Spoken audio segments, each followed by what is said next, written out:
A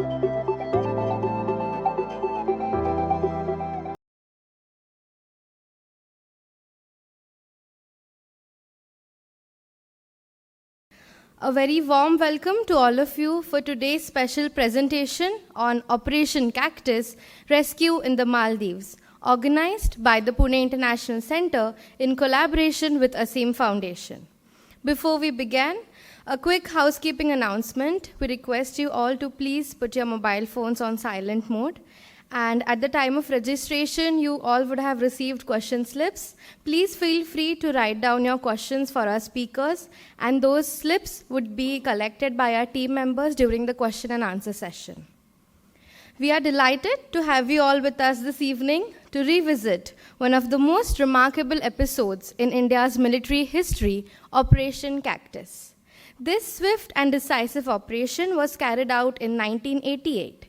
It was launched when there was an attempt to overthrow the democratic government of President Maumoon Abdul Gayoom in Maldives by a group of Maldivian rebels led by businessman Abdullah Lutufi. Responding within hours, the Indian armed forces intervened to restore order and stability, showcasing India's readiness to act in support of a friendly neighbor and the values of peace and regional security. To formally open today's proceedings, I now invite Major General Nitin Gadkari, Director, Pune International Center, to deliver the welcome address. Good evening, ladies and gentlemen. Extremely nice to see this hall full. It's thanks to the popularity of military these days. I'm very sure on that. Yesterday we had Dr. Soumya Swaminathan. And it was hard to see only half of this hall full. So I'm glad on that front. On behalf of the President, Vice President, and on my own behalf, I welcome you all to this evening's event. The event is organized by the Center for National Security, which is a part of Pune International Center, and Asim Foundation. Most of you are familiar with PIC. PIC is an independent think tank which professes to shape public opinion and make public policy for the benefit of ordinary citizens. The sprawling campus that you just witnessed is almost ready.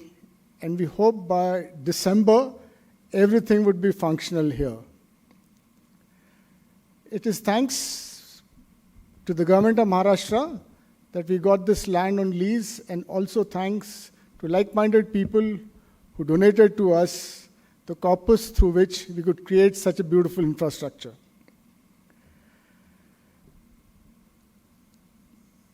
Today's presentation is in collaboration with Asim Foundation. The Asim Foundation is a non-governmental organization dedicated to strengthening the spirit of national integration through meaningful development. Asim Foundation principally focuses on education. It also focuses on creating livelihood and supporting women entrepreneurship. Today's presentation will tell us the tale of, like Raj Lakshmi mentioned, India's most daring air transported operations. It's called Operation Cactus, the Rescue of Maldives. If one was to ask, what is bravery? What is the act of bravery? The obvious answer would be no submission in the face of the enemy against any odds. But what if you don't know who is the enemy or where is the enemy?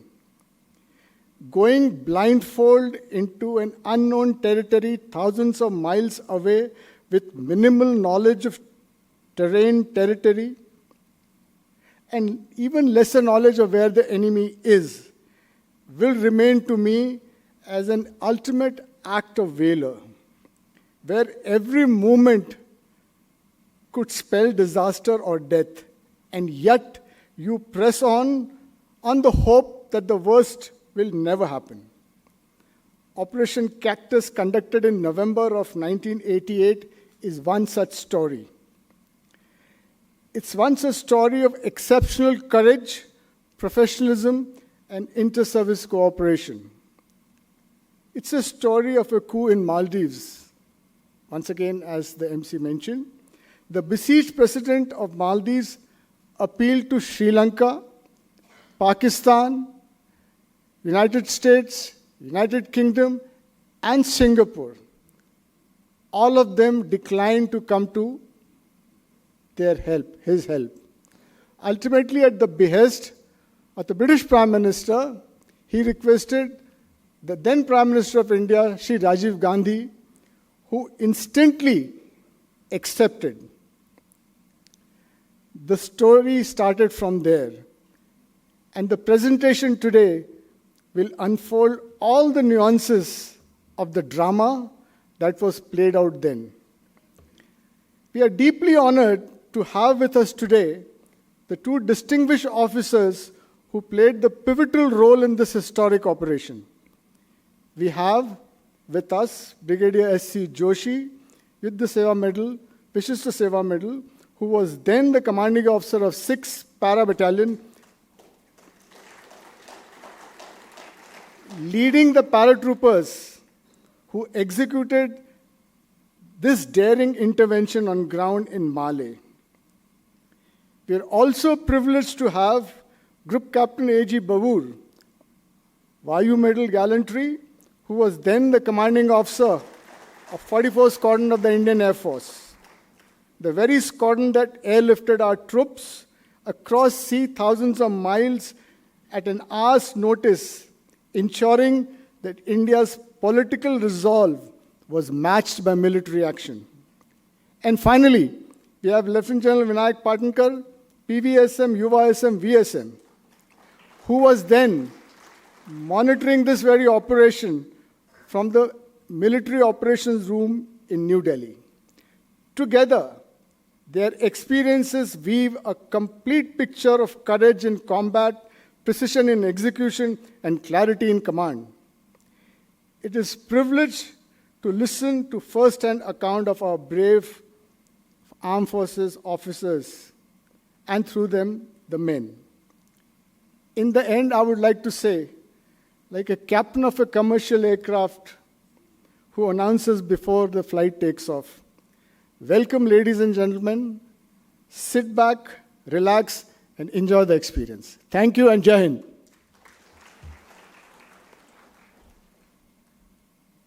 Thank you, sir, for those welcoming words. To set the context for today's discussion, may I now invite Lieutenant General Vinayak Patankar, Param Vishishta Seva Medal, Uttam Yuddha Seva Medal, and Vishishta Seva Medal, currently heading the Center for National Security Studies at PIC, to deliver the introduction and background briefing on Operation Cactus. Thank you, Rajeshwari. Jai Hind. Before I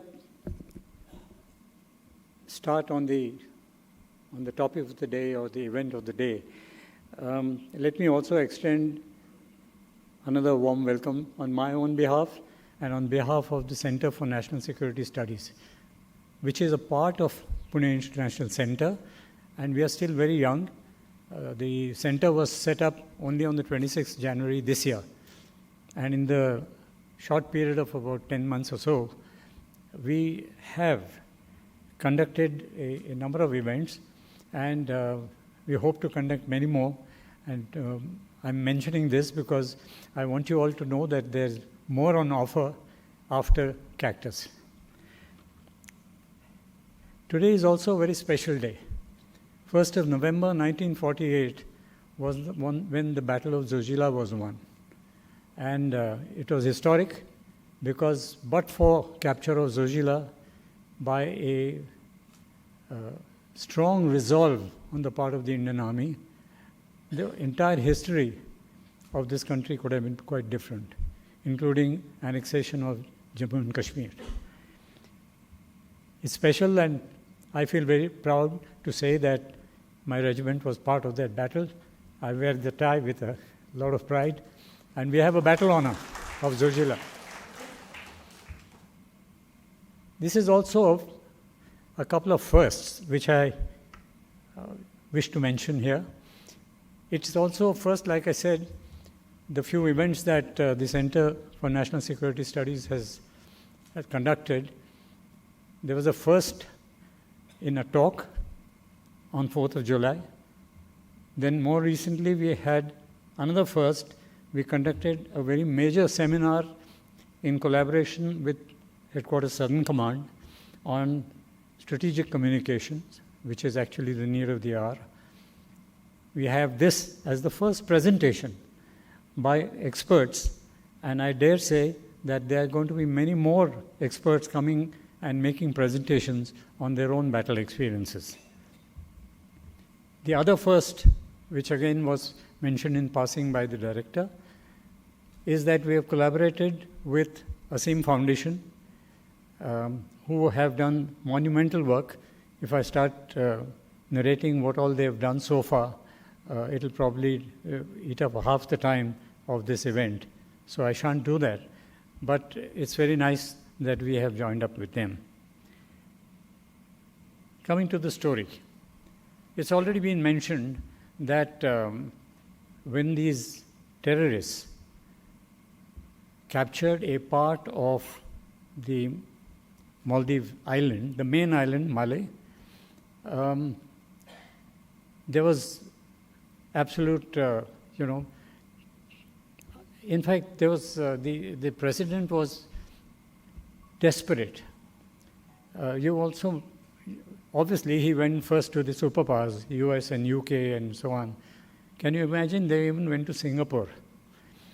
But there's a reason because of that. One of the first things that the rebels had captured was the radio station. So there was no communication with the outside world except one emergency line which was routed through Singapore. And that is why they thought that they might as well appeal to Singapore. Of course, Singapore was in no way ready to do this kind of an operation. And when they came to India, the answer was an immediate yes. The story started at about 6:30 in the morning of 3rd November. Where do I come in? One more thing. Who the rebels were. Let me just put that on some record. If you remember, most of us are familiar with the LTTE, the Liberation Tigers of Tamil Eelam, but not many would have forgotten PLOT, People's Liberation Organization for Tamil Eelam. Now, PLOT and LTTE were not looking at each other in very friendly terms. So the Sri Lankan government had got close to PLOT and offered them a few things which I'll not go into those details. And they had armed these rebels, mercenaries, rebels, part of PLOT cadre themselves, and they mustered up about 80 to 100 rebels, and they were sent by a ship to Malé, where they promptly entered the main island and, like I said, captured some important areas immediately. Once that was done and the call went out, the things started moving, the wheels started moving in Delhi. Let me now tell you where I come in. It was a routine day for me. I was part of the Military Operations Directorate, and my charter included all air operations, whether it was offensive air support, transport air support, airborne operations, heliborne operations, anything that took to the air was a concern of mine. And so when I came up and I was told, don't go towards the ops room, please go to your office. So I said, yes, I aim to do that, but why? He said, Rajiv Gandhi साहब आए हैं और briefing चल रही है. That is the first indication I got that something big was in offing, because it's not normal for a Prime Minister to be briefed early morning in the Military Operations Directorate. Anyway, that started. I left my stuff in my office, and as I came out to have a cup of coffee, the DGMO, then General Joshi, he saw me and he said, "You, come." And since it was my portfolio to look after airborne operations, he said, "I want you to man this desk."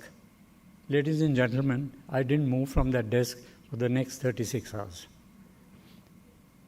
Things had started already, and I was able to, get myself briefed on what exactly has happened. And thereafter, the rest of the story, you are now going to hear from the people themselves.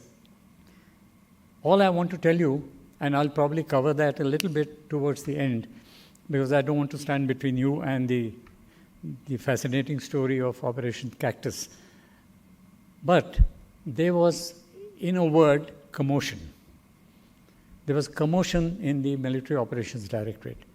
You will hear one common theme right through, and that is little or no intelligence.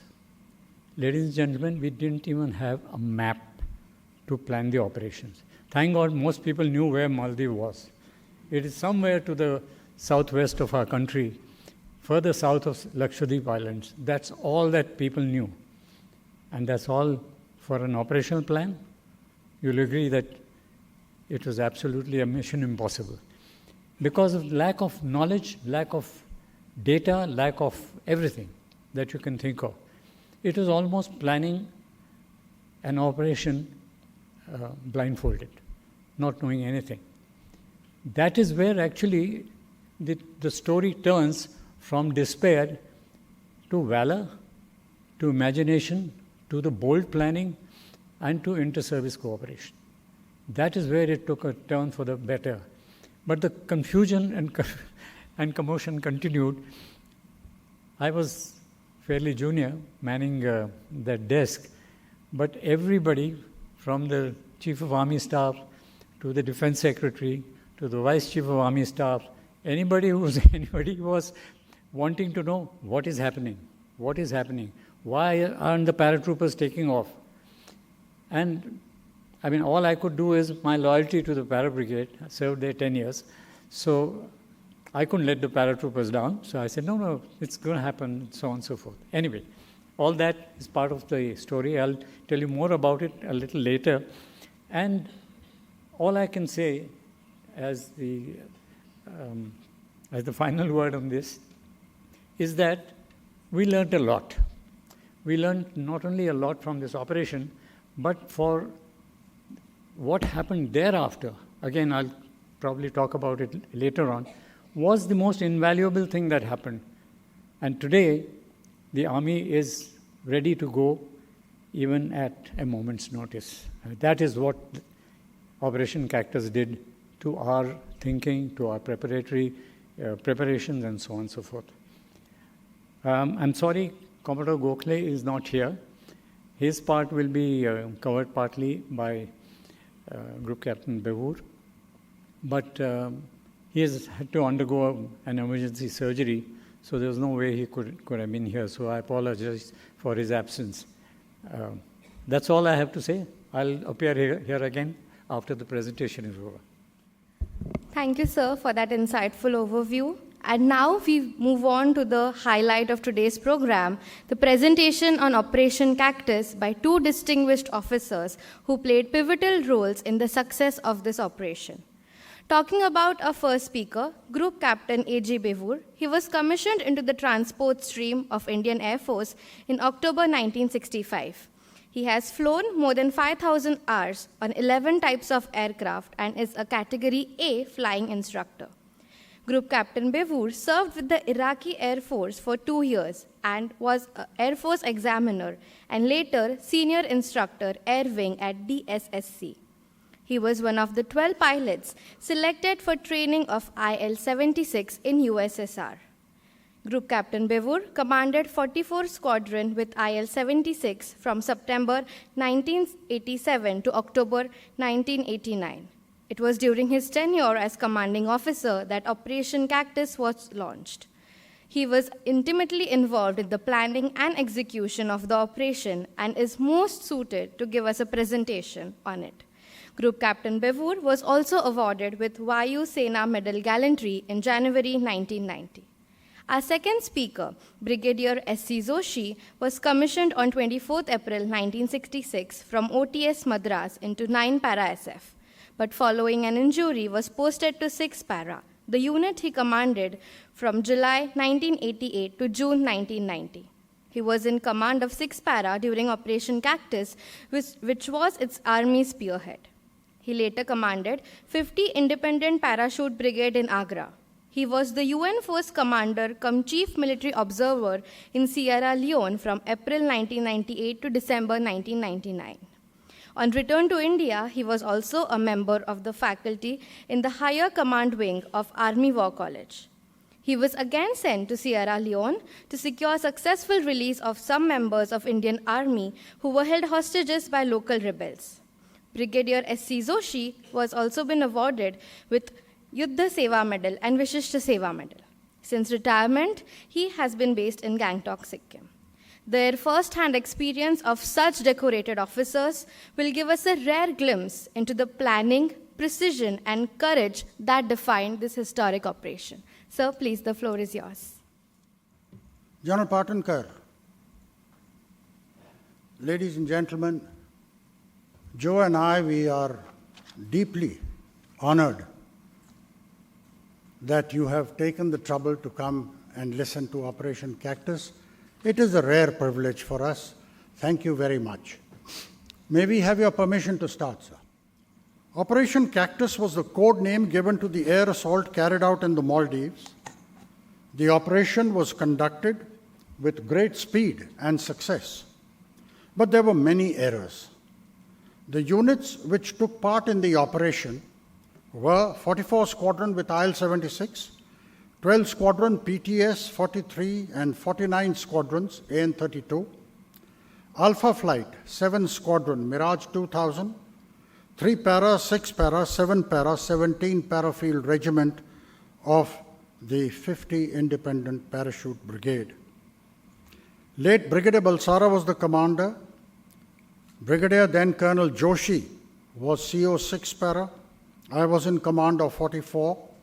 Late Admiral Gopalachari was CO of INS Godavari, and Commodore Gokhale was in command of INS Betwa.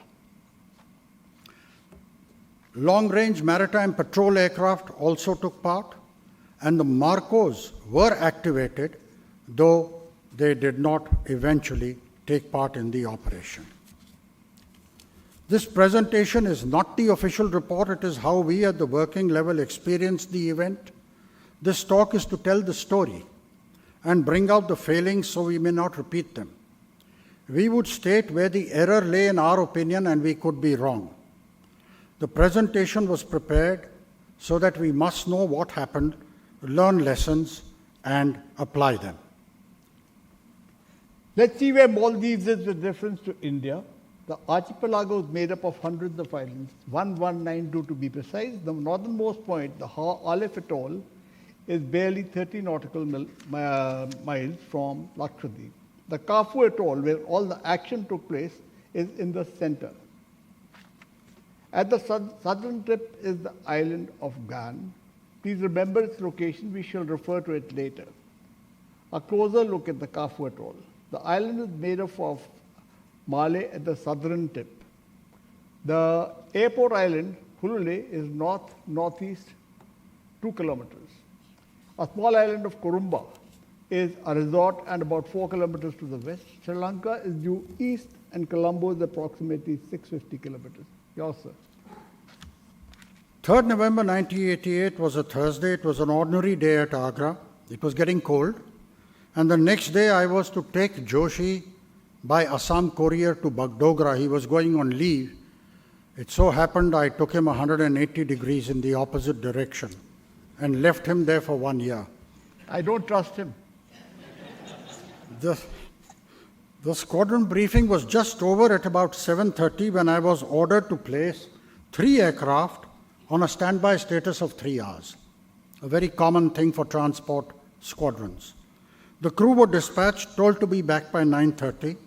We put on the TV in the crew room to figure out where is it that we might be going. J&K, Mumbai, Jorhat, Srinagar, and some other places where there might be a fire lit. There was nothing. India was absolutely peaceful and calm. It is then we heard that there had been a coup in the Maldives. So we presumed that this is the target. So the navigators immediately put out their maps and charts, designated their waypoints from Agra to Malé via Trivandrum. And they went and loaded those waypoints into the navigation computer of the 3 designated aircraft. Fuel was 40 tons, which would get us to Trivandrum. 40 tons is the amount of fuel which is constantly loaded into the IL-76, because from wherever they are in India, it will take you to the other end of India, where once again you can do refueling for the next place. We felt that the operation could be launched from Trivandrum, and therefore upgrading of fuel has not been ordered. It was not the case. By 1000 hours, the crew were back, the aircraft were checked out, and we were ready. 5 aircraft lined up at Agra, ready for Op Cactus by 1000 hours on 3rd November. At about 1100 hours, they upgraded our standby status to 1 hour. By 1200 hours, we had no information from either Air Headquarters or Central Air Command in Allahabad about the task, routes, destination, but more importantly, our cargo. Was it the NSG, the BSF, or the Para Brigade next door? We did not contact the Para Brigade because possibly the Infantry Brigade in Trivandrum might be the task force. I kept quiet, and I have regretted that decision. Later, we came to know that the Para Brigade got its first orders at 1000 hours. And you will recall that by 1000 hours, 44 Squadron was ready with 3 aircraft. Have a look at the time factor of the 2 units. 44 Squadron activated at 7:30, ready at 1000, upgraded to a 1-hour standby at 11 o'clock. Para Brigade, first activated at 1000 hours, starts loading at 1600, and of course, we get airborne at 1800 hours. We had sent an aircraft to Gwalior to load up and support the Mirage ferry into Trivandrum. It was a badly conducted exercise because that aircraft from Gwalior came to Trivandrum after we had returned from Malé. That is how long it took. It is pertinent to note that on 3rd November 88, all the station commanders and fighter squadron commanding officers of Central Air Command were in Allahabad for a flight safety meet. Between 7:30 and 1800 hours when we got airborne, I got just one telephone call from Allahabad. I shall tell you about it a little later. Let us now move to the Para Brigade. At the Para Brigade, the situation was like this. While the commander was away from headquarters inspecting the heavy drop equipment, I was out with Delta Company the previous night, having spent the night in the exercise area. Both the battalions, 3 Para, had 2 companies in training camp, while I had annual inspector of the armors of my weapons. Vehicle instruments were also being inspected, and 7 Para within a collective training area. The landlines from Army headquarters to Para Brigade were down, and as was the line between Para Brigade and Air Force Station Agra, in their traditional manner at that point of time. It's much better now. In this ambience, I got a message through a runner to say to be ready to move with 1 company and IL-76 to Malé via Trivandrum. The move could be today, tomorrow, and a halt in Trivandrum was possible. Then I returned to Agra, rather charged to Agra, and there the commander told me that there had been a coup in Maldives. The rebels were in control of the capital island of Malé. Their strength was, note this, estimated at 200 to 500. Their armament was medium machine guns, rocket-propelled grenades, 7V and the SAMs. Rebels were operating from a mothership some distance away, red in color, and moving in speedboats. They were said to be in control of most important installations like the TV, radio station, telephone exchange, etc. President Gayoom was reported to be safe in an unsafe house. To top it all, we were told that they could be white mercenaries. Yours, sir. All this while in 44 Squadron, we remained on a 1-hour standby, having been upgraded at 11 o'clock to a 1-hour standby, oblivious to any plans. But what is it that we were doing in the squadron? Before that, have a look at the island of Malé as it was then. The first thing that you all should note is the density of buildings on the island of Malé. Every rooftop, every window, every door is a potential rebel, terrorist with his weapon, something that all army officers know about in J&K and all the other insurgent areas. This is the western face of Malé, the southwestern area, very rocky.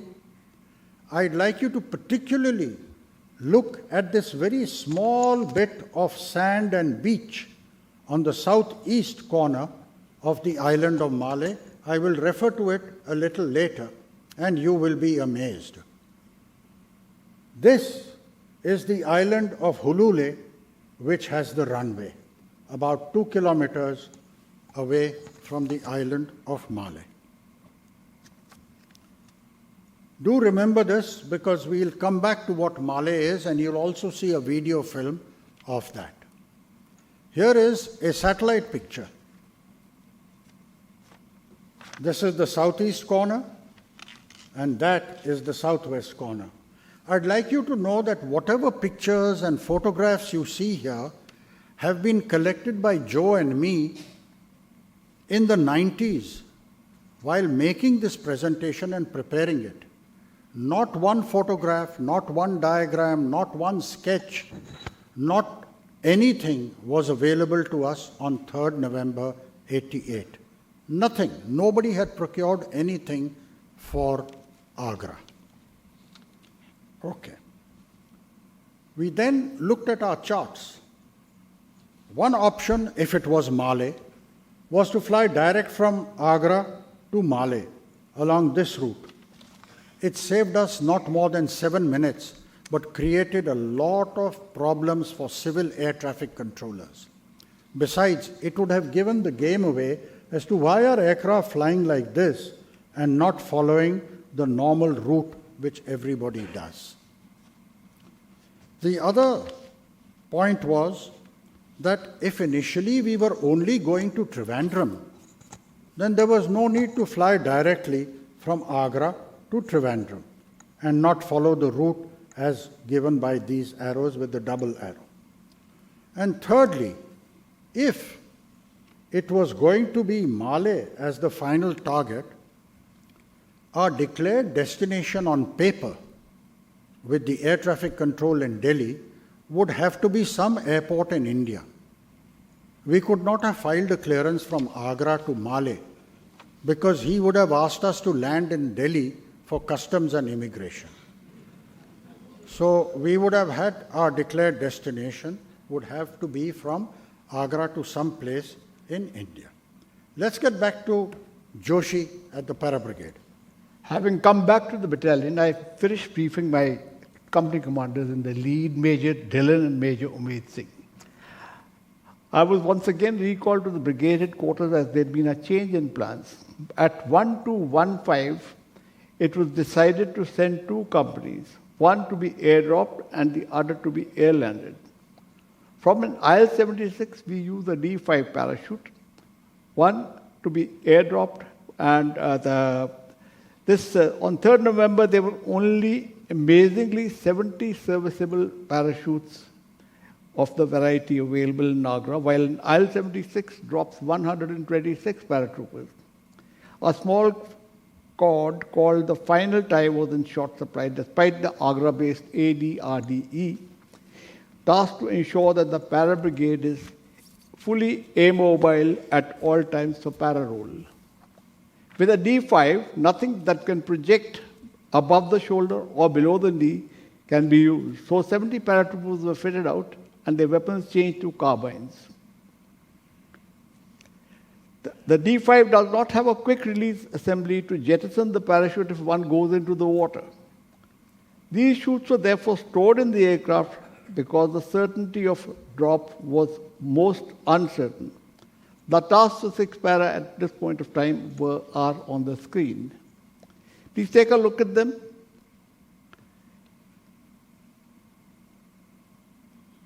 Note that my most important task centered on if airport is in friendly hands, airland with 1 battalion less 2 companies, rescue the president, secure beachhead at Malé, to build up the whole battalion being landed, commence clearance of rebels, and while brigade builds up at Hulule. And be ready otherwise to be put in the island either by Hepter if drop is not possible or if the airport is in hostile hands. Planned takeoff time now was 1530. By 12:30, Charlie Company had left for the airfield and Delta followed. They married up at the 44th Squadron. At this stage, I was given another company from 3 para under command, and they reached the squadron by 14:30. The takeoff time had been fixed for 1530 for the brigade, but no one told the squadron anything. They remained at 1 hour standby. I got to the airfield myself by 1330 and briefed the troops. By 14:30, had conducted a rehearsal which was helpful in honing the drill. Now this is important. Agra with cross runways, parallel taxiways, dispersals for so many Air Force units, 44th Squadron, 12th Squadron, etc., and a Canberra unit has a lot of trees and shrubs. Whereas, as you saw the place, it's a one straight line. Please observe that at this stage, between 0730 and 1430, the objective, its layout, obstacles, etc., were unknown to the task force. You will see Hulule as it was in 1988 on the screen. Look at the final brigade plan at this place for the operation in 4 phases. First phase, as you can see, 3 companies to be taken there, secure the main installations at the airport, that's terminal building, ATC, fuel farm, jetty, and the communications center. Then went on, the Charlie Company was to secure the beachhead at Malé and progress ops in second phase and rescue the president. Delta Company was to hold the eastern side of the runway. And at this point of time, the other company would take over the eastern side. In phase 3, remainder brigade would build up and 3 para was to reinforce me at Malé. Phase 4, we clear the area out, mop up. In case of light opposition, this rider stayed. 60 paratroopers under Dillon were to capture the airport and facilitate subsequent landings. We'll talk about this business of a paradrop over Indian Ocean a little later. Take note that all was planned without knowing anything about Hulule. The plan appears as simple as the one we make to capture an installation or any important feature in an enemy territory. The para brigade have induction priorities, and I'll tell you about them, how we prepare them. The air effort was 3 IL-76 aircraft.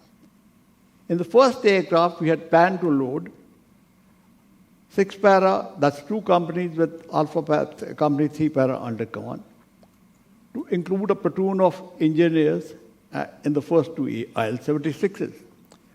1 troop of 17 para field regiment, F echelon transport, and Adam loads were in the 3rd IL-76. F echelon is the transport required immediately on the objective after we capture it. Subsequent waves were to bring in the remainder 6 para along with brigade headquarters, 3 para, 7 para groups, and logistics elements. In effect, you notice that it had become a brigade operation. Yours, sir. At about 15:30 hours, a team from New Delhi consisting of DDGMO and JD Ops TNM arrived at Agra. A chat was held, and for the very first time, the Airborne Task Force Commander, Joshi, and the Air Transport Task Force Commander, myself, met. The meeting just consisted of a smile, an anguished look. Not one word was exchanged. In fact, I didn't even know that the brigade commander and the battalion commanders were on our tarmac. There was a sea of maroon berets, but then that's about all. The Delhi plan was to drop paratroopers on a DZ on that southeast corner of the island of Malé.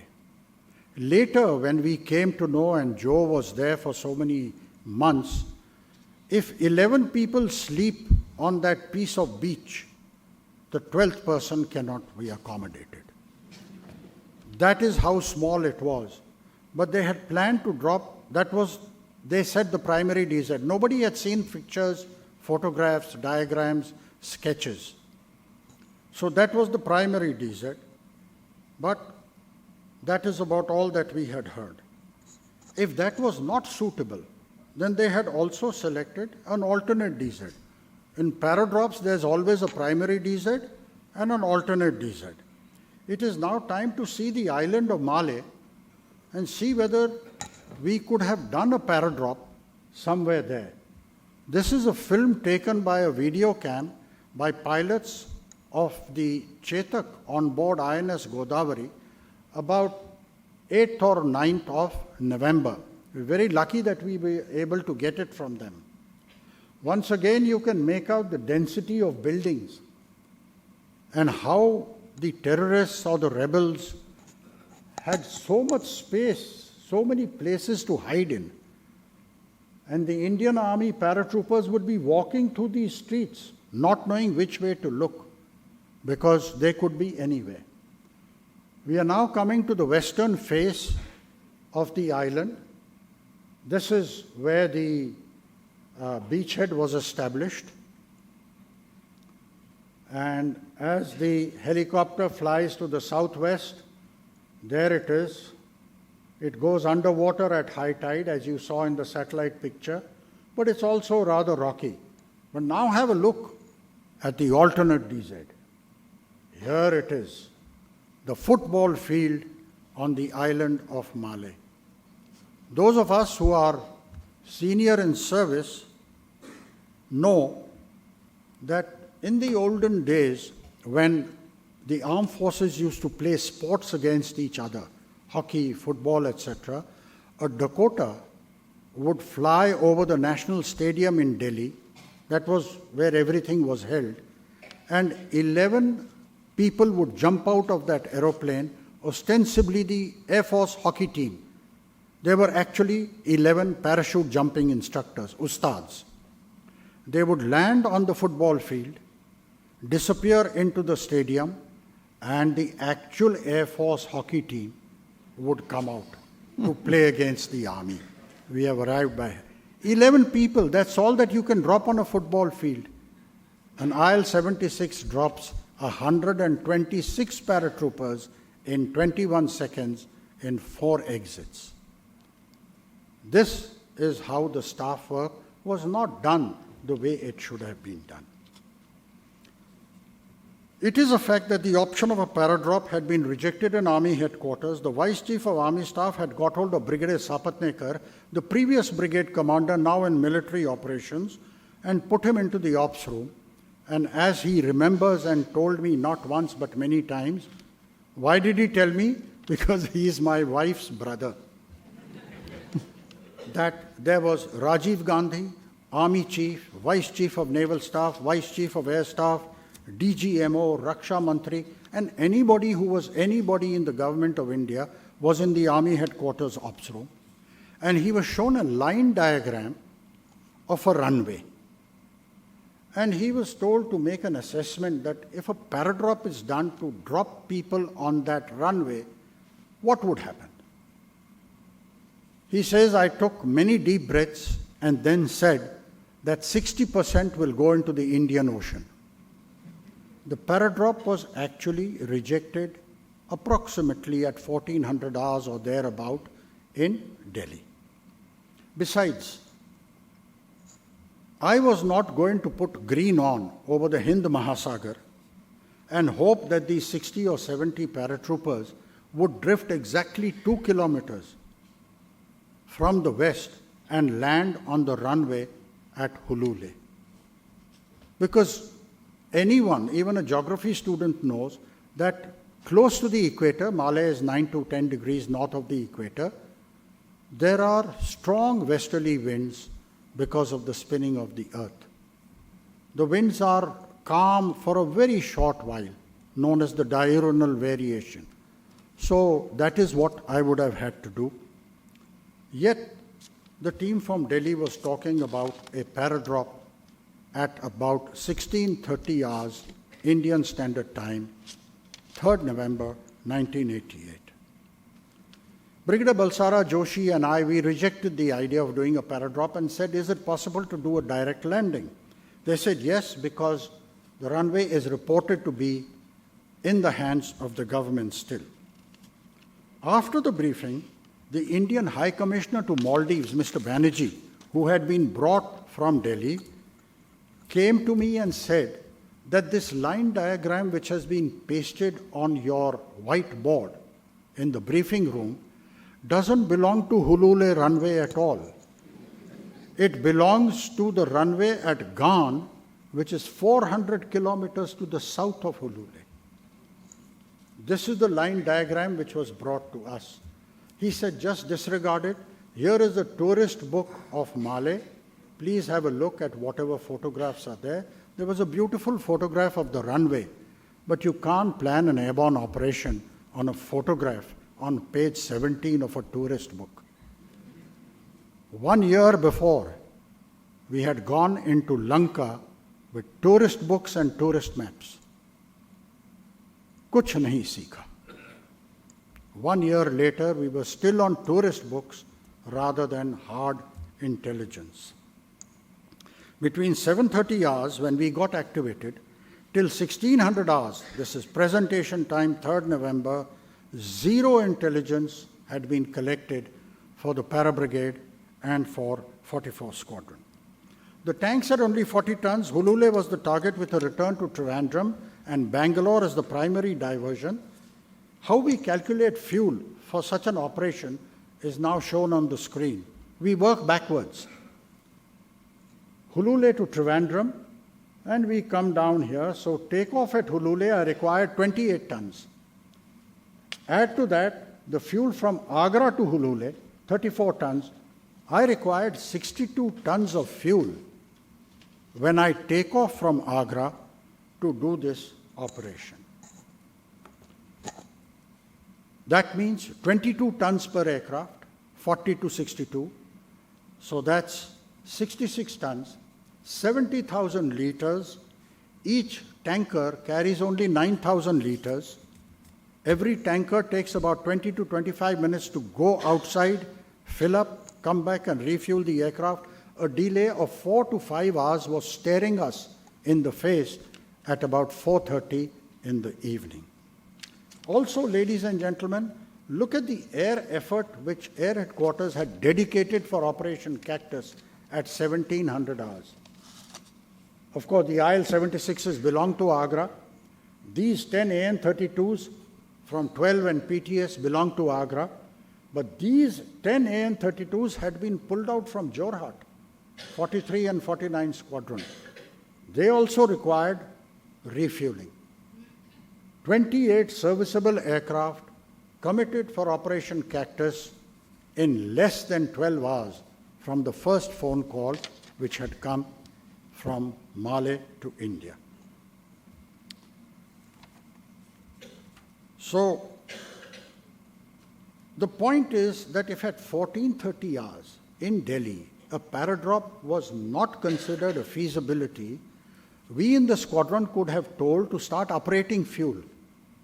And the compromising of security is not correct, as we shall see in a little while. Let us go on to the loading of the aircraft with Brigadier Joshi. The forward elements of the brigade started loading at 1600 hours. The loading of the first two aircraft was completed at 1745. That's 1 hour 45 minutes against our normal time. There was a lot of confusion in the squadron and on the tarmac. Many vehicles and fuel bowsers running to and fro. And by that time, I could see that everyone was in a terrible hurry, moving like headless chickens. The brigade wanted 3 aircraft. Squadron said load up in 2. We were trying that.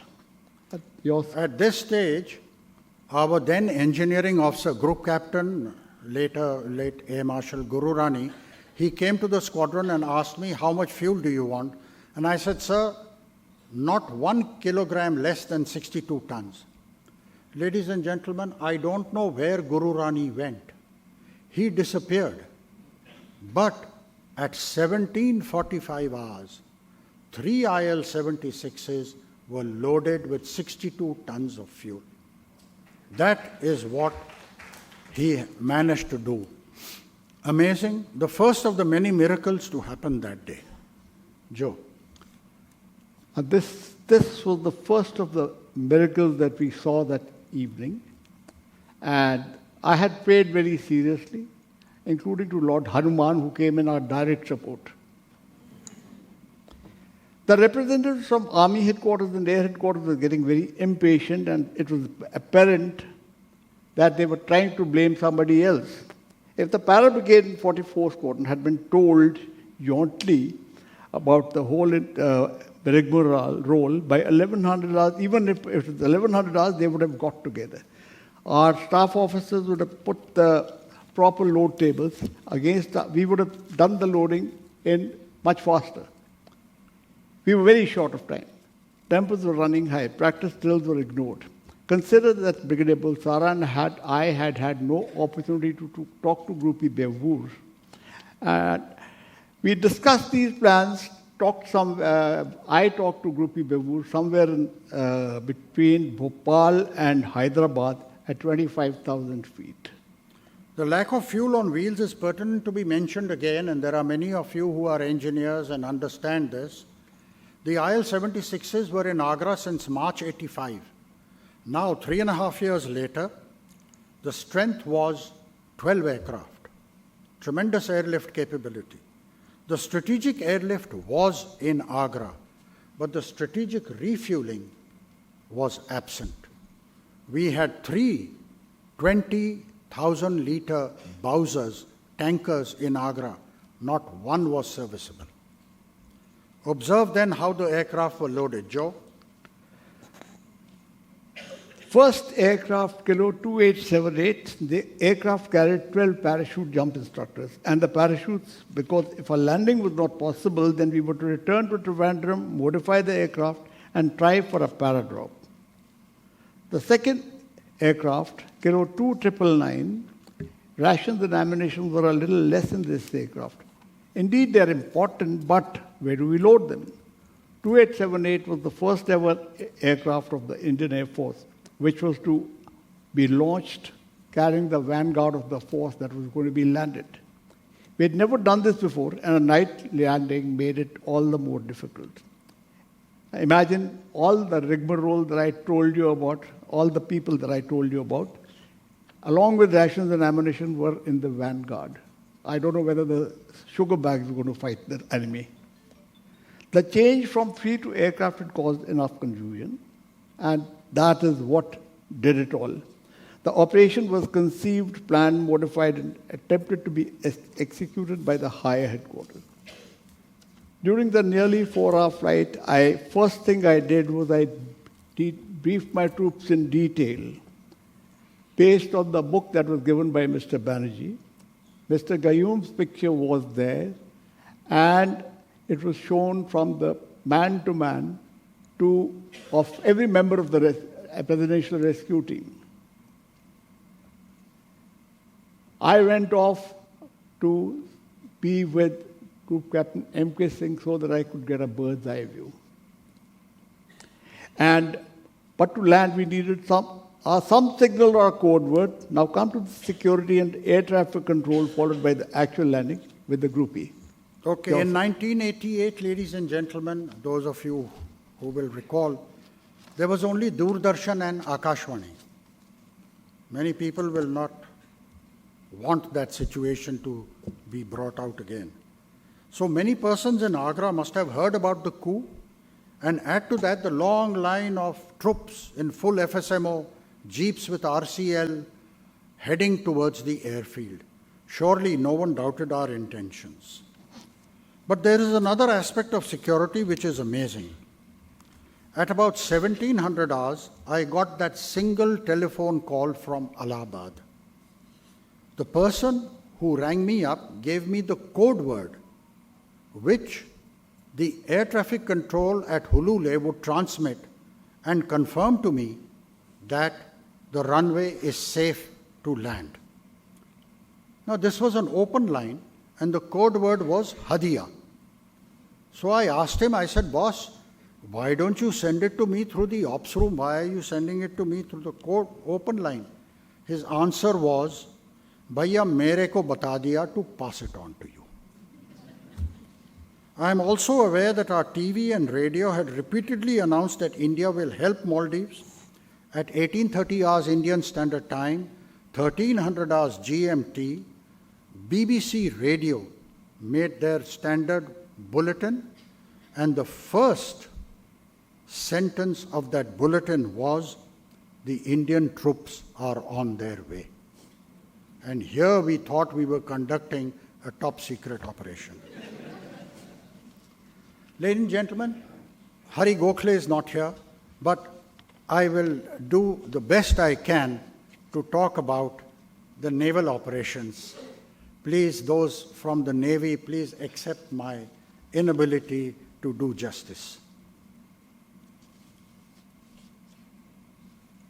Okay, a bit of maritime geography. None of us look at the Indian Ocean or the map of India like this. None of us do. But this is how the Navy looks at it. This is the northern part of the Indian Ocean, Southern Arabian Sea. Forces came from Bombay, Goa, Cochin. INS Tir, coming from Seychelles, was diverted to the Maldives. And that is INS Godavari, which was being moved from the Andamans into the area of conflict. This is the 10-degree channel through which a huge amount of civil shipping moves between Southeast Asia and the Middle East. This is INS Betwa, alongside in Cochin, a ship which was built in the 1950s. We are now talking of 1988. They got orders at 9:30 to say that immediate notice for motoring, that is how they call it, and this is what it means that you have to do. They were to establish a cordon sanitaire around Maldive Islands. That means anything that comes in or goes out cannot happen without the permission of the Indian Navy. Have another look at the naval deployments. From Bombay, Tir coming from Seychelles towards Maldives, MR aircraft from Goa, that is the maritime aircraft from Goa, Godavari coming from the Andaman Sea, and of course Betwa coming from Cochin. This is the way the Navy looks at the whole picture. Most of us don't know how to understand naval warfare because we don't look at the Indian Ocean in this light. Okay.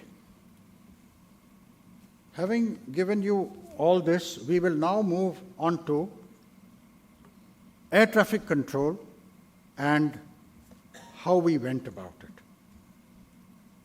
We again looked at our charts. Please note that our route is going to cross airways. And whenever you cross an airway, you have to report your position to the Air Traffic Control Center. Please note that some airways are two-way corridors and some are one-way streets. Note that there is a checkpoint called Nokid between Trivandrum and Male, which is under control of Trivandrum Center. Keep that in mind. How do we maintain a separation of aircraft flying in India? Anything that is flying southwards maintains odd thousands of feet. Anything that is flying northwards maintains even thousands of feet. And as you go higher, the gap becomes from 1,000 to 2,000 feet. If there are two aircraft at the same level and going in the same direction, they maintain a difference of 15 minutes. On 3rd November 88, our aircraft was not climbing too well. We barely got to 25,000 feet by Bhopal. If I had to make it to Male in 62 tons and come back to Trivandrum, I needed to get above 31,000 feet. But the airspace doesn't belong to the Indian Air Force, which a lot of people think it does. It belongs to the DGCA. We have to follow their rules. We had filed a clearance from Agra to Trivandrum for only one aircraft, okay? But we were actually two aircraft. Gill, the captain of the second aircraft, was formating behind me at 1 kilometer distance. This is what we had worked out. Our tail gunner's radar could see him and know the distance, and his weather radar could see us as a blip, and he maintained 1 kilometer. We spoke to each other on a confidential frequency all the time. So we had actually lied to Air Traffic Control India and said one aeroplane is going from Agra to Trivandrum. Actually, we were two aircraft with no intention of landing at Trivandrum. All international and domestic traffic has to report to all these people. Okay? By the time I came close to Trivandrum and reported my position at 80 kilometers, he gave an order and said, right, commence descent. I had no intention of descending. I was headed somewhere else. So he was very perturbed. He says, you start descending. So what did I do? I then spoke and asked whether there is a Group Captain Panikkar there. He was from Southern Air Command. It was just a chance. I was not told that Panikkar will be there. I said, is Groupie Panikkar there? He said, yes. I said, let me speak to him. We had been in Iraq together and still knew a little bit of Arabic. So I spoke to him in Arabic and I said, Ani roh, that means can I go? He said, roh. Now what he told the controllers in Malayalam, I don't know. But he made sure that Trivandrum did not report that this single aircraft which had cleared for Trivandrum is not landing in Trivandrum. So that is how we proceeded. A lot of non-standard transmissions took place on an open frequency, and all aircraft in that area above 20,000 feet are on that frequency, especially those which are going through Nokid. There were a lot of thunderstorms below us. We could see them. We were now at 37,000 feet, and they would trouble the Mirages and the Canberras. Maybe during question hour we can talk about it. Because in Male I would not be in touch with India, I had asked them to launch an AN-32 as a relay station at a point and orbit between Male and Trivandrum.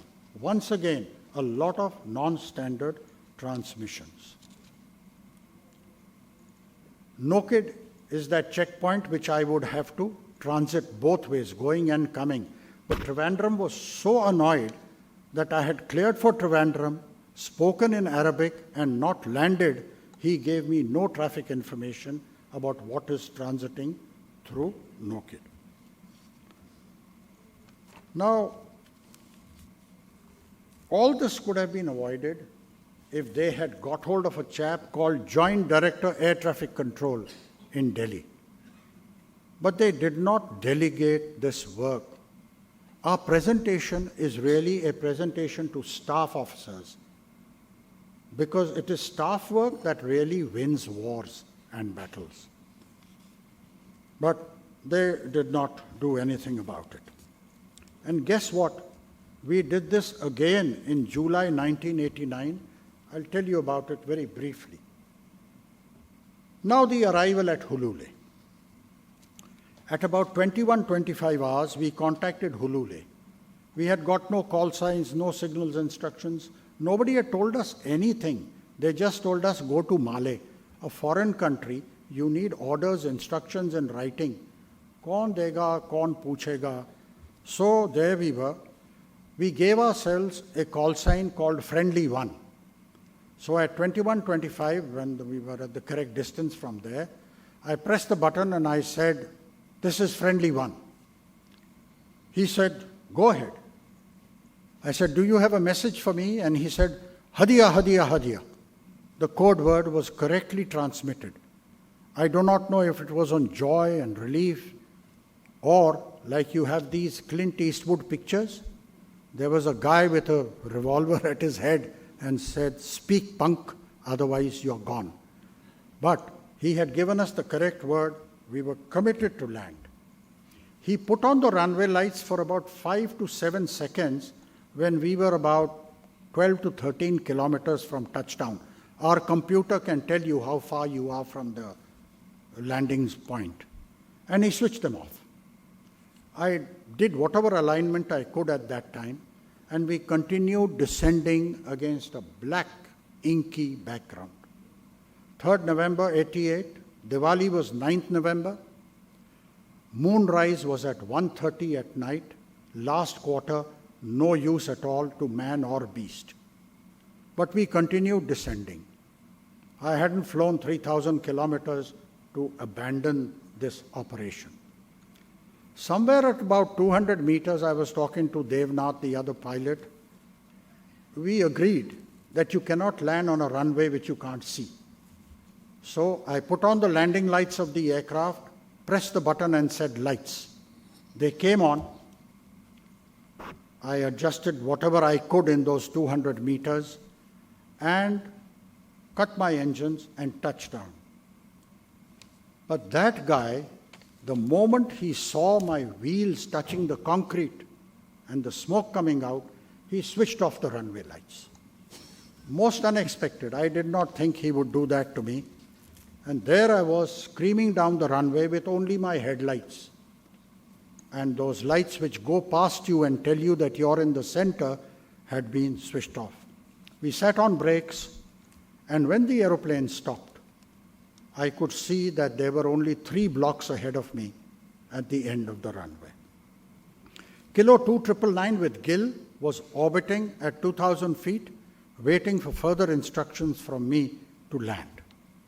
Let us now see a video clip of the runway as it was in 1988.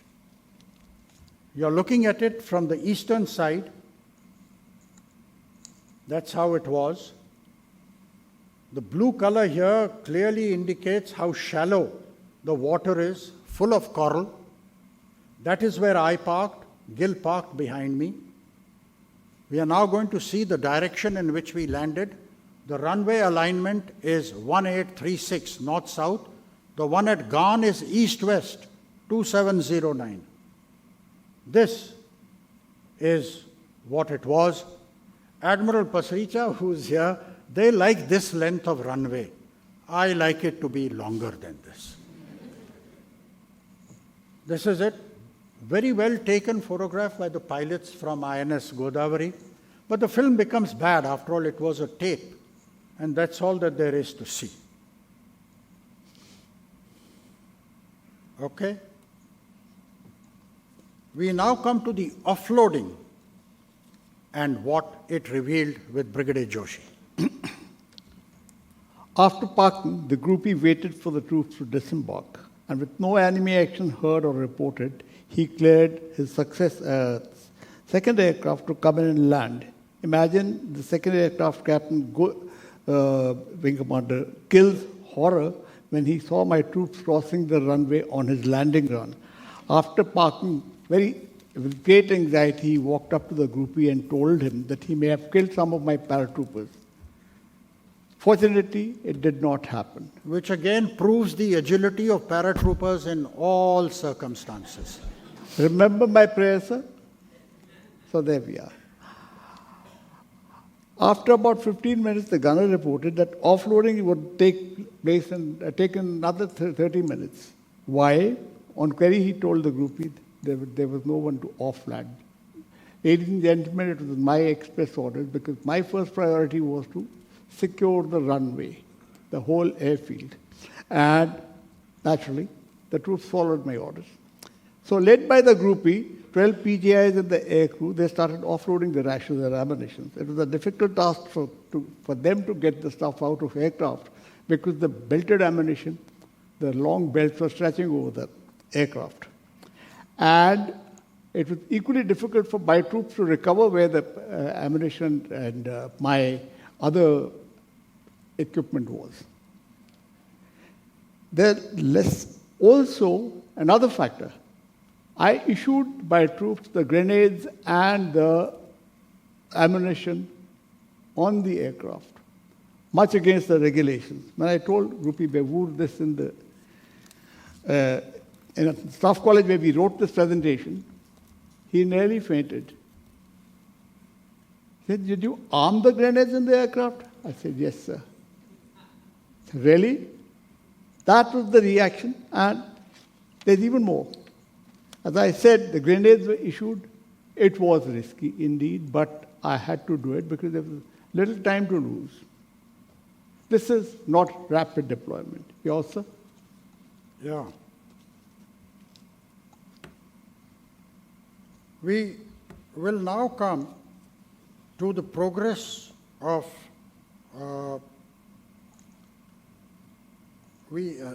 Joe, you have to now do about the signals instructions. And we have to continue with the ground operations, okay? Delhi had not given us any signals instructions.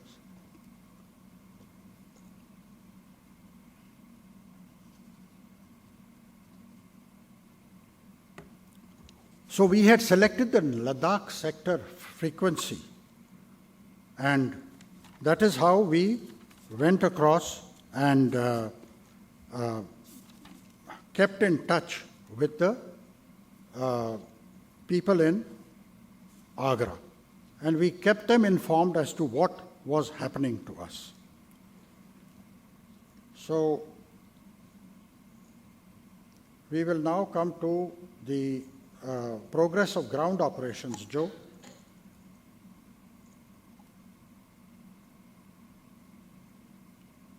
Here you are. Okay, progress of ground operations. Yeah. Okay, I'll go on to ground operations. Let's see how the para brigade looked at 42 minutes after landing. First, the Air Force applied the principle of economy of effort I had already told you, and the change of the aircraft. 2878 was supposed to be on extension, and the other one was the lead aircraft. But in the confusion of loading and no coordination, we loaded up the first aircraft troops as well as the other equipment in the second aircraft. Crew had to be changed at the last moment. Now, please take a look at this. By 22:20, I had secured most of the important installations on the airfield, and orders to offload were issued. Troops going to the eastern side of the runway while they were crossing the runway, Major Dhillon was contacted the National Security Guard, which is called now the MNDF, Maldives National Defense Service. They asked him to hurry up as they were not confident of holding on much longer. The sappers of 411 Parafield Company, I believe we've got quite a galaxy of them here, along with pioneers of Spy Battalion, they went to island Kurumba with a guide and commandeered 10 boats. They trained themselves to operate the boats. while coming back to Hulle. Look at the quick learning of the paratroopers. Charlie Company with Presidential Rescue left at for Male at about 5 minutes past midnight on 4th November. I was with them. Delta Company sent another platoon. The beachhead was secured, and by 0035, during the move across the waters, we saw a ship trying to escape. This was the ship which had been hijacked by the rebels to escape. MV Progress Light. 2 rockets hit the ship, and I like to believe that these hits made the job of INS Betwa and Godavari much easier.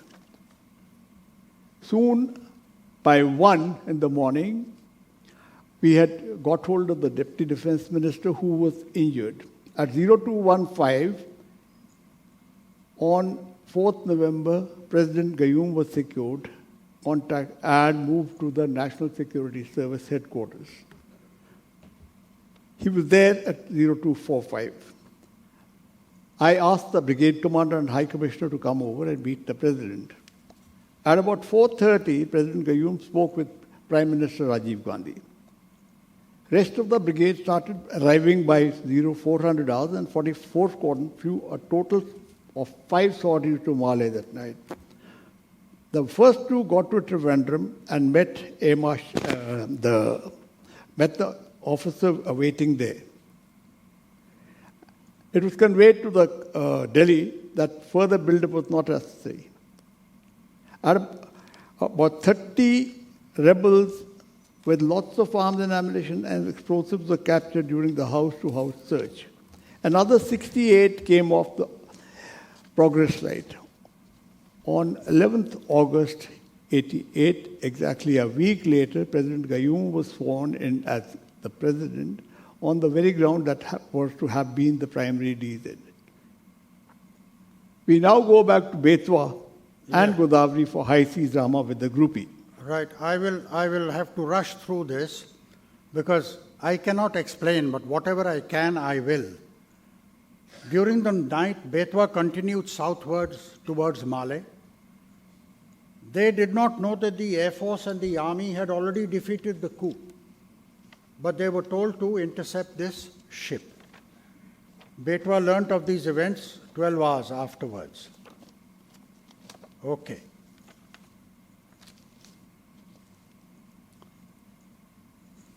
Now, there are a lot of things which only Gokhale can explain, and Admiral Pasricha will understand immediately. Now, Betwa also did some preparation if there was a confrontation. So they did fusing of their ammunition, and they put atta bags around to protect themselves. So that is how they went about. Somewhere at 2:45 hours, we are talking of a night of 5th of November, Betwa intercepts MV Progress Light at this position. It was an absolute tremendous task. You can see the vastness of the ocean and the smallness of a ship to find another ship in this area. Most of us are unable to understand how difficult it is. We won't talk about getting and nor about the Marcos because they were activated but did not. These are the 4 phases with which they would act against the hijackers. Now, there are recordings of 1988 which you would like to hear.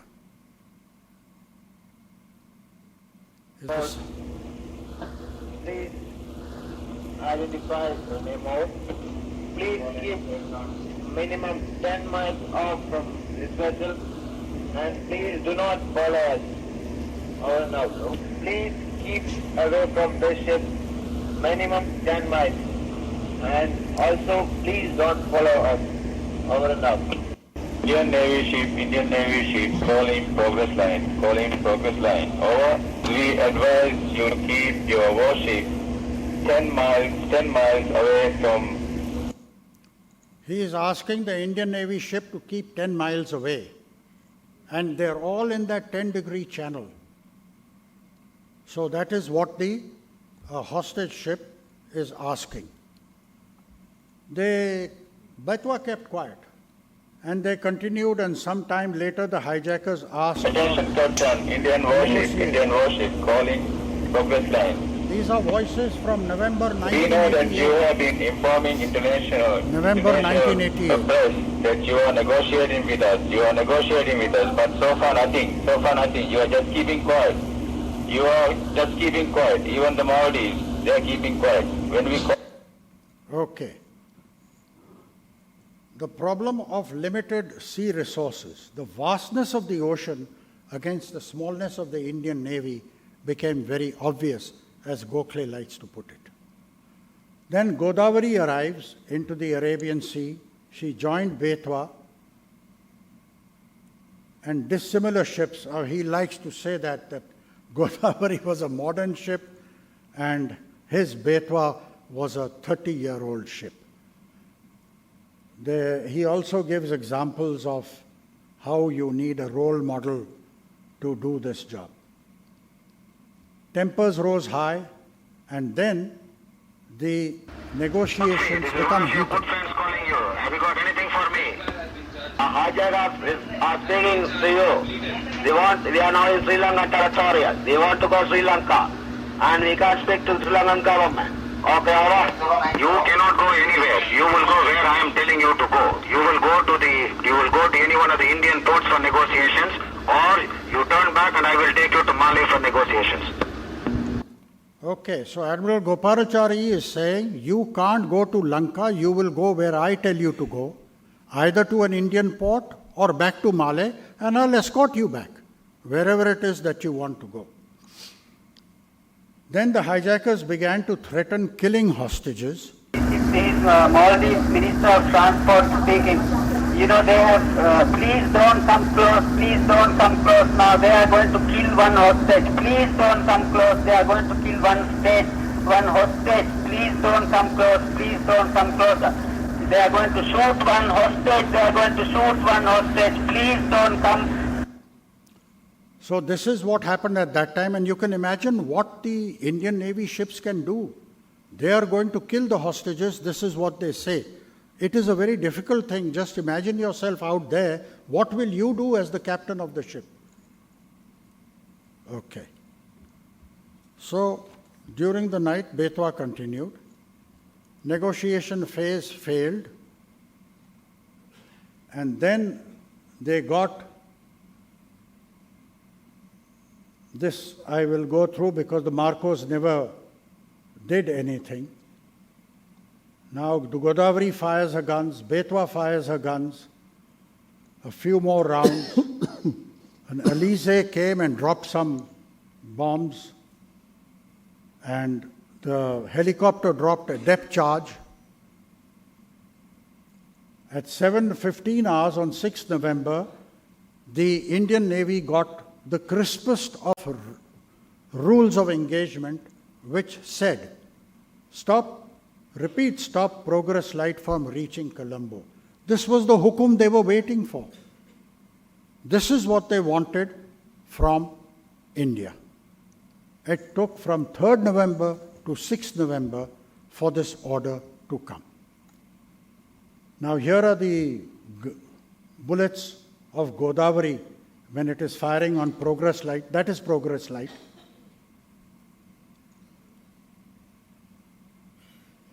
Here is the gun from Bewoor, and progress light is on fire. So have a look at the pandemonium on the ship. And you can hear the gun of Bewoor. Stop the engine and turn around to 000, otherwise I will continue blasting you.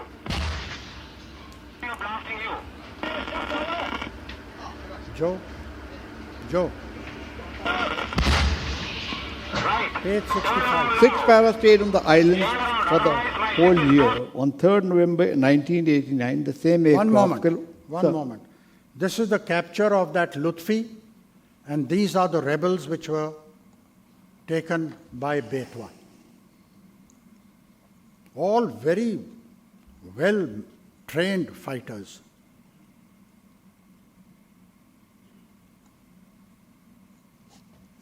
Okay.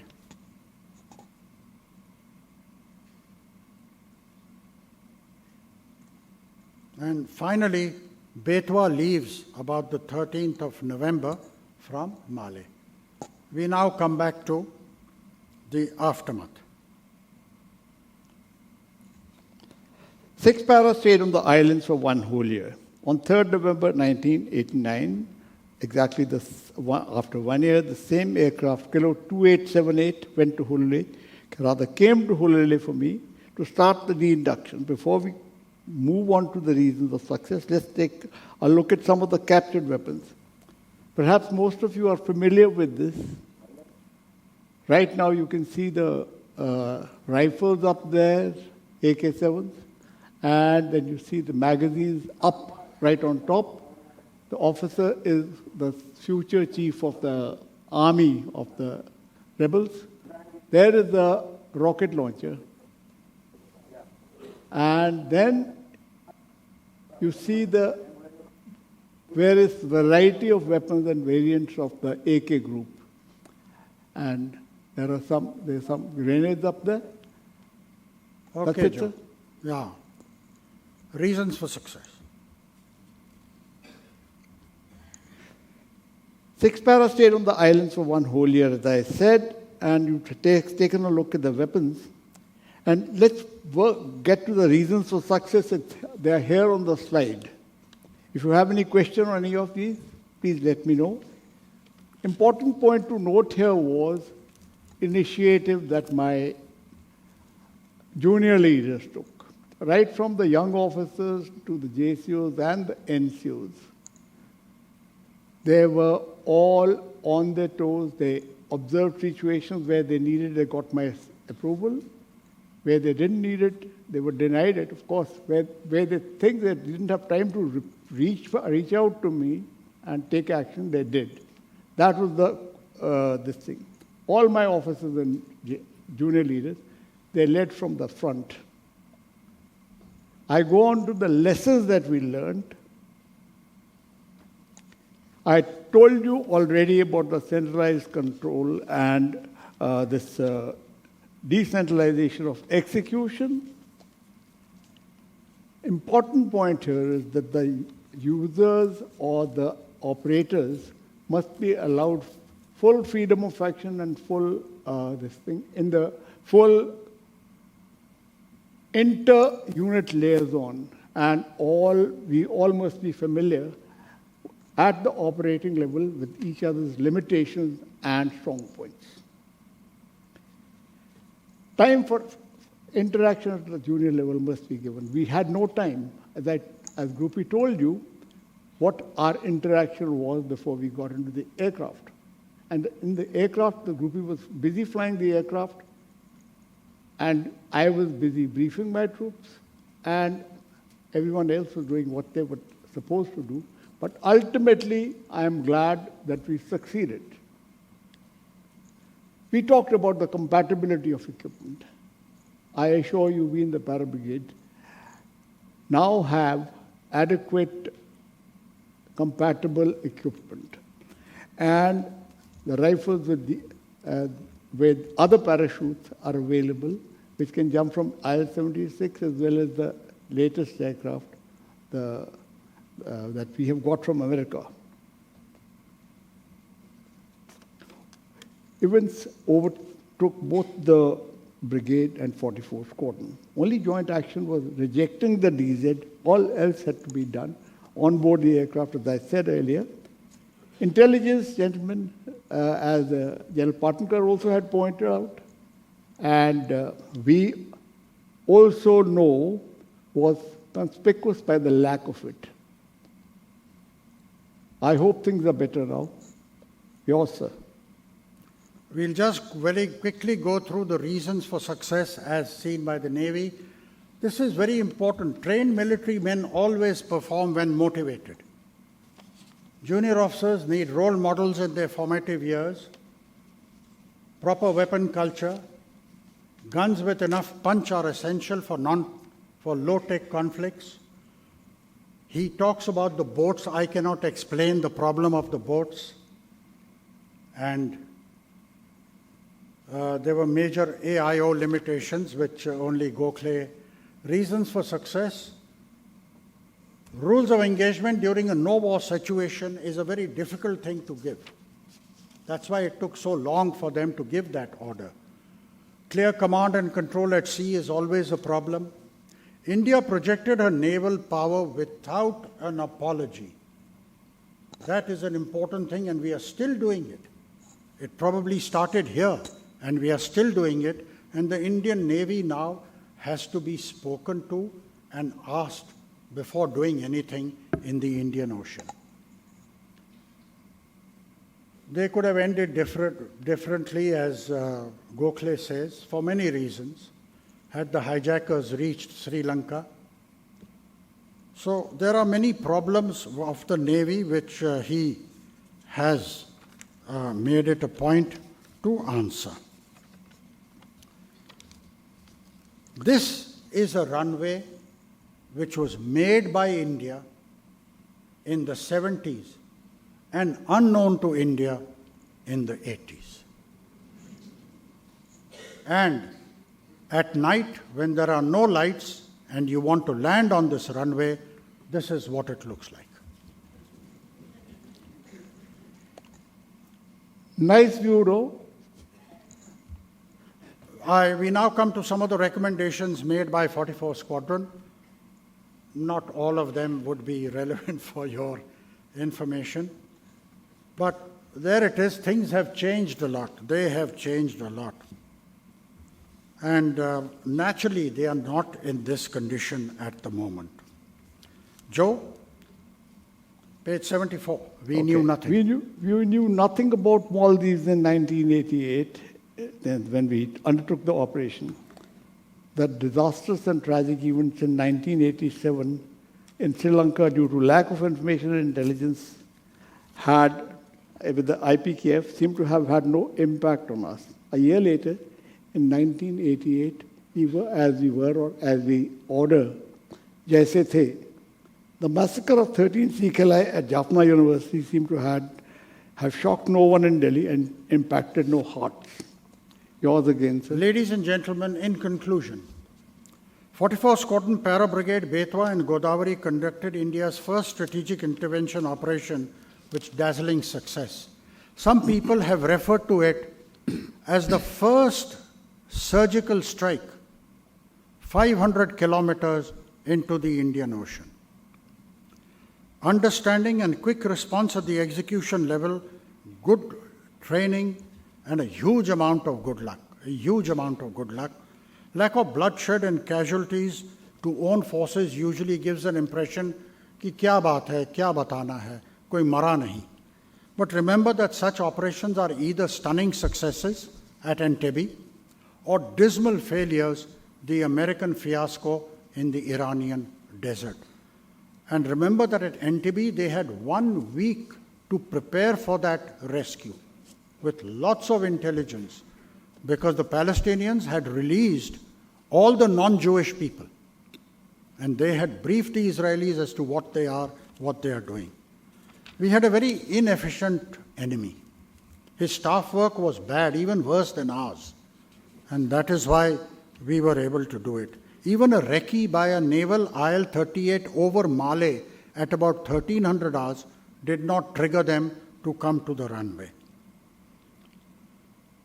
I was never asked to write a report on Operation Cactus. We wrote it in the squadron for our own education, and I gave it to the AOC, 1 copy. He sent it to command. 1 week later, it came back to me to say कि इसको थोड़ा अलग लिखो. I never wrote another report on Operation Cactus except what we have presented it to you. This presentation attempts to bring out dispassionately our failings and the mistakes that we made.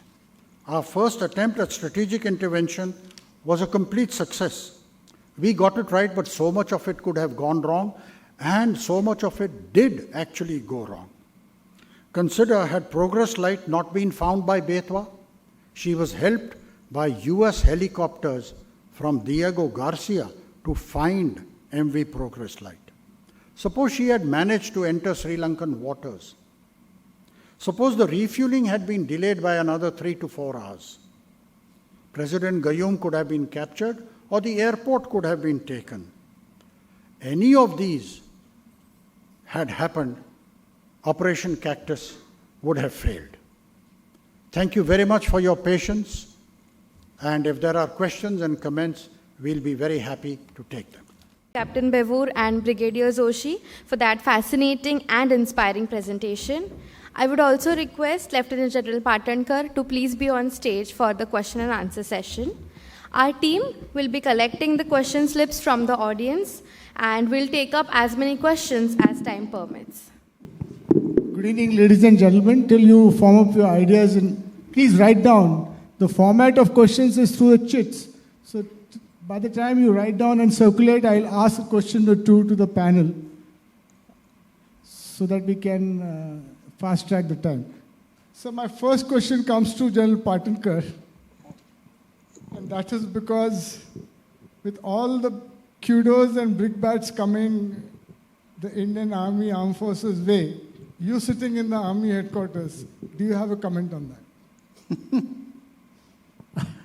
The only comment I have is, thank God that it all worked out. No, but more seriously,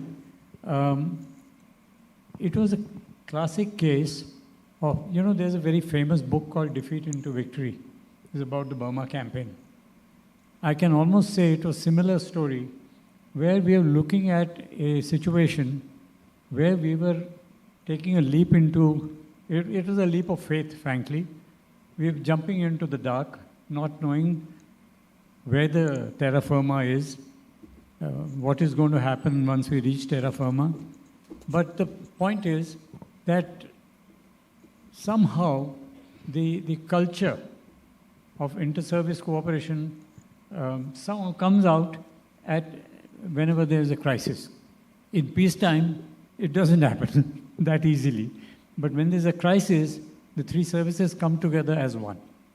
That helped. That was the first thing. The second thing was that obviously the Army had, you see, usually an airborne operation would be planned at a formation level. There would be intermediate formations in between the Army headquarters and the executing formation. But in this case, it was direct Army headquarters to the formation, and Army headquarters not geared to conduct operations from the Airborne Directorate. All it can do is to communicate intentions and what is the aim of the operation and release troops. But that's about all. In the absence of all this, the Army headquarters or the Delhi end of this operation was getting more and more impatient by the hour, or by the minute, I would say. Initially, it was by the hour. Later on, it started getting closer and closer. And I was hounded by people to say, tell us what is happening. Have they reached this, that, and the other? And it was not just the inquiry from within the Army headquarters, like the Army hierarchy, but more so from the civilian end, or the ministry, not the Prime Minister himself, but the PMO, Ministry of Defense. Sometimes a red herring was being thrown in, like we suddenly got, I remember getting a message from the American embassy saying, oh, we now know that the rebels are armed and they may have missiles and they are at the runway. By which time the fleet was already airborne, and the question was, can we inform them? Now, it was a loaded question, because the simple thing was they were on radio silence. They wouldn't even answer back. By telling them midway through their plan, when they had already decided to make a landing, now to tell them that, oh, maybe you can't land because the runway may be unsafe. That would have set the cat amongst the pigeons. So we said, a very bold decision at that time was taken by the Vice Chief and say, no, let them just go, they will sort it out. So some bold decisions were taken along the way. Some impatience was also shown along the way. most of you, well, at least the elderly amongst you would remember a person called T.N. Session. Now, he was known to be, I hate to say the word, but he was known to be a bully. He was a no-nonsense kind of a person. Even as an election commissioner later, chief election commissioner, he was, you know what he did. A strong man. He and the vice chief were standing next to my desk for the better part of an hour. And they had nobody else to flog but me. So they would carry on saying this. And at this time, mind you, nobody ever before that would have told Mr. Session that, I mean, almost in polite language, shut up. But that's what General Rodriguez did at that time in front of me, so it's a first-hand thing. Mr. Session was asking me, oh, so what has happened? Where are they now? And who's leading this, that, and the other? So before I could answer, thank God, General Rodriguez told him, Mr. Session, I don't think you have any more work to do here. We'll keep you informed. You can wait for us in the office. You could have seen Session's face, my God. But he stormed off, and thank God he did come back after that. So there were a lot of things that were happening. The army hierarchy was constantly asking me, and I was like a true soldier. I was following the chain of command to report to my immediate boss, a brigadier. He would tell the major general, then he would tell the DGMO. The DGMO would tell the vice chief. The vice chief will tell the chief would tell the Raksha Mantri. That was the chain. Mr. Pant was the Raksha Mantri that time. But thank God for some tough characters like General Bipin Joshi, who was later on the Chief of Army Staff. He was the DGMO, and both he and your namesake, that is Bipin Joshi, and Mr. Pant, both from Uttarakhand, so they had some kind of an equation. I was trying to explain to the Raksha Mantri's secretariat that things are under control, this is what is happening. He snatched the phone from me, and he said, Raksha Mantri Sahab se baat karaiye. So he said, okay. He tells Mr. Pant like this, I'm using the exact words. Mantri ji, aap so jaiye. Kal subah aap jab uthenge, I'll have some good news for you. Give me the phone back. So we had some good, tough characters to push the thing through. So there were some good, some embarrassing, some terrible things happening at the other end. I think that should be enough. But I would also like to say what lessons we learned and what good came out of this, perhaps a little later. All the questions that have come, as I look at them, these questions probably would have to be answered by General Patankar. But I want the two players in this to answer some questions. So maybe I have some questions which I can ask you. One question is, did the National Security Service of Maldivians play no role in the entire, or did they play any significant role? I won't know. Joe will have. As far as... I didn't meet anyone. As far as... Yeah, we got the mic. Okay, you got the mic. Okay. As far as the National Security Service was concerned, they were deployed, split on various other islands. The total force level available in the National Security Service of Mali at that point of time was said to be about 130 people. Oh.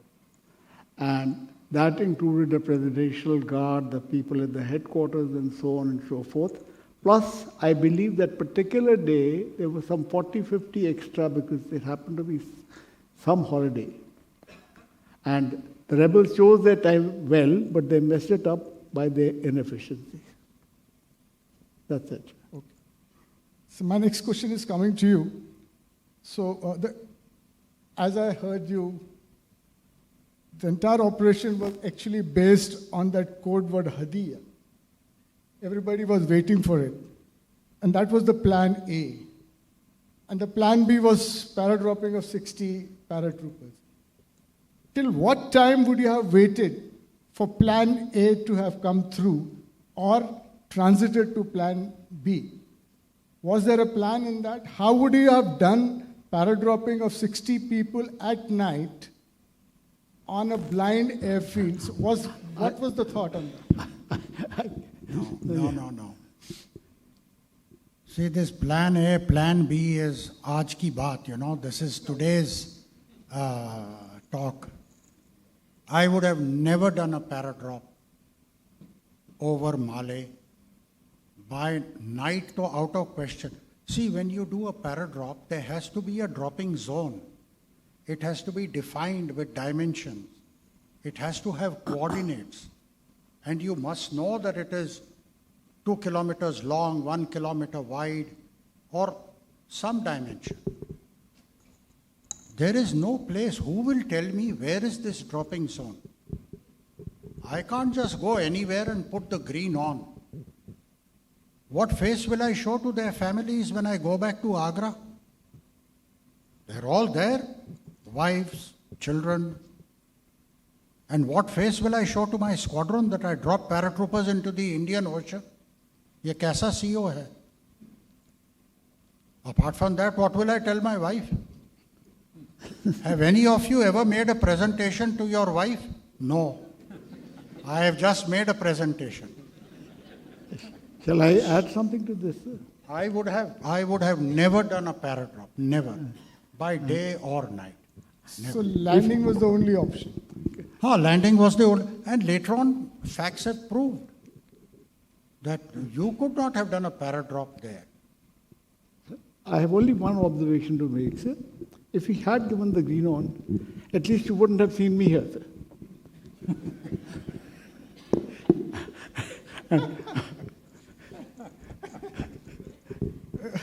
Okay, now I come to some of the questions.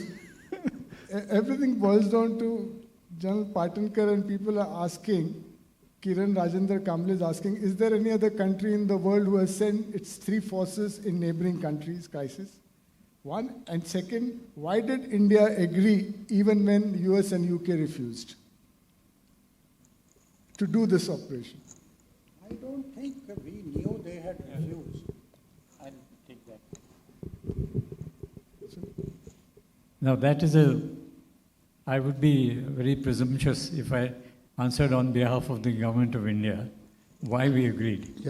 All I can say is that for the US, it was just one Southeast or South Asian country, a minor country which most of them would have had difficulty in finding on the map. But for us, it is neighborhood. And if we had at that time turned a blind eye or refused, the kind of message it would have sent to all our neighboring countries would have been disastrous. It would have been very difficult to rebuild that kind of faith and friendship. So we had probably no alternative but to say, yes, we'll do it. How was the question, and how soon was the muddle which we had to go through. So all I can say is that I don't think no was an option. They had to say yes, but this is my personal view. It's not the rationale given by Government of India, Ministry of Defense, XYZ, PMO. I have no way to corroborate that. There was a question, I think the question is wrongly framed to say that how did 44 Squadron get in contact with DGMO? I don't think you had a contact like you mentioned. DGMO, no. Did you had through the HF said through Agra into your own airbase, no, right? How were you in touch with Agra? We were not in touch with Army headquarters. What we had done is that one aircraft in Agra was connected to a power unit, and he was on the HF, the long range. And we were in touch with that aircraft. Our signaller was in touch, and just telling them we are now descending. After we landed, we told them that we are okay. And it is through 44 Squadron that the messages went out to the families of the pilots and crew who had gone, and also to the brigade that we have landed safely. I do not know who all they informed, but they informed all the people concerned. it was through that. That's why I said Air Headquarters, Army Headquarters, Central Air Command, no one was following up. I even inquired later on to find out, भाई कोई तो किसी को तो फिक्र होगी, किसी को फिक्र नहीं. The only people worried were in Agra. That's all. Two questions have come about whether theaterization would have helped in this inter-service cooperation. I presume, I don't think you can answer them any better than what you already answered. Listen, I am not a person in favor of theaterization for many reasons, and Sindoor has proved it again. There is no theater, but Sindoor was successful. There are many reasons, but I don't think it would have helped. We would have done it exactly the same way. Operation in South India, forces from North India. So if you have a southern theater and you ask for forces from northern theater, तो फिर theater क्या बना? Then you are as good as commands. Same thing, Natha Singh, Prem Singh. The naval rep is not here, so any question on cartographic would be difficult to answer. But in general, was there any cartographic information available to the mission group? I say Betwa and Godavari must have had information about them. I think Betwa, Godavari knew everything about the Indian Ocean and the shores and the depth and everything. They must have known. It had no, I don't want to know the depth of the ocean.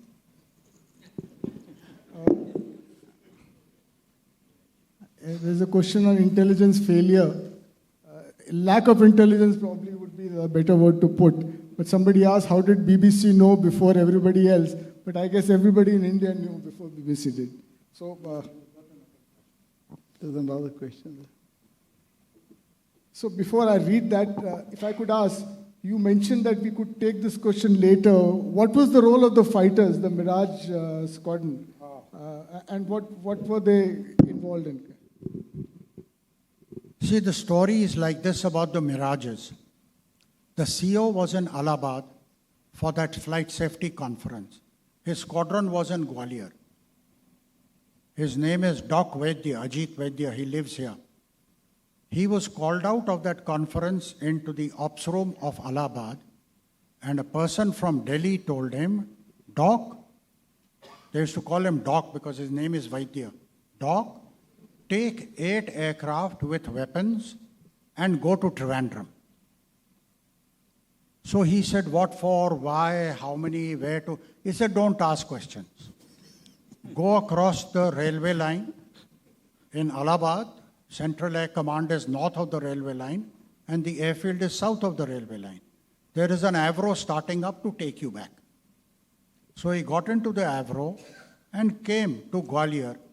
As he was coming in to land, his flight commander with his number 2 were getting airborne for Trivandrum.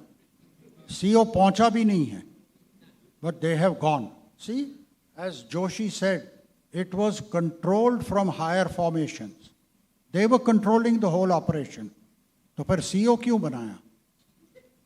Then the Mirages took off, and by the time they ferried, it became night.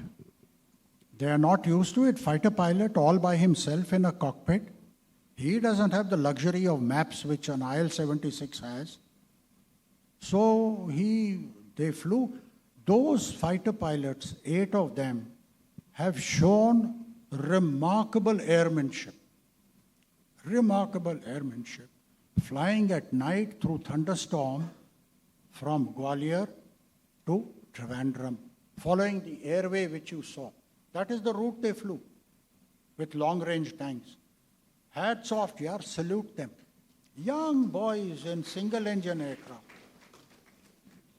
When they went there, they didn't know what to do. They said, ab kya kare? So they sat on the ground one day. They said, we've come all the way, kuch to karo. So 2 aircraft on, I think, the 4th of November or 5th of November was sent to beat up Hulule runway. which was again a very bad thing to do. They didn't tell the Navy. Single engine, single seat aircraft, 500 kilometers into the Indian Ocean. If one of them had lost an engine, he would have gone into the drink. And the Navy didn't know, but Navy doesn't have ships to pick up pilots. They have other things to do in life. That was a bad thing that they did. They shouldn't have done it. And then they came back, this time by day. So they couldn't do anything. Thank you, sir. So the question coming to Brigadier Joshi, and this is about leadership and motivation. So the question is, Rima, how do you or did you motivate the troops when they were not fighting for their own country? And what aspects of leadership came into fore? The point here is the motivation is success. Success, you're given a task, you want to accomplish it to the best of your ability. That's where the soldier part comes. You give an order, you obey. It was not an illegal command. It's a lawful command. I was carrying that out, and I was proud that I carried it out well. That's one fact. Second was, I had in support the very best of the other services. We had trained together, we had done things together, and we had confidence, a fair amount of, I would say, more than fair amount of confidence in each other. So I think I was happy with what I got, and really speaking, I know my faults, I knew my faults, and I was proud of it.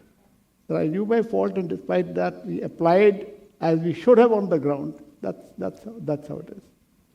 The question by the person is, what is it that made you fight for another country? We've been doing it for years. Why did we do the Bangladesh war? Not our country. Why did we go into Sri Lanka? Not our country.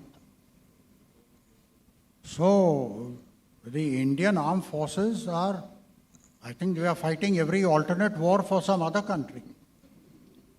In between, we do it for ourselves. In our national interest.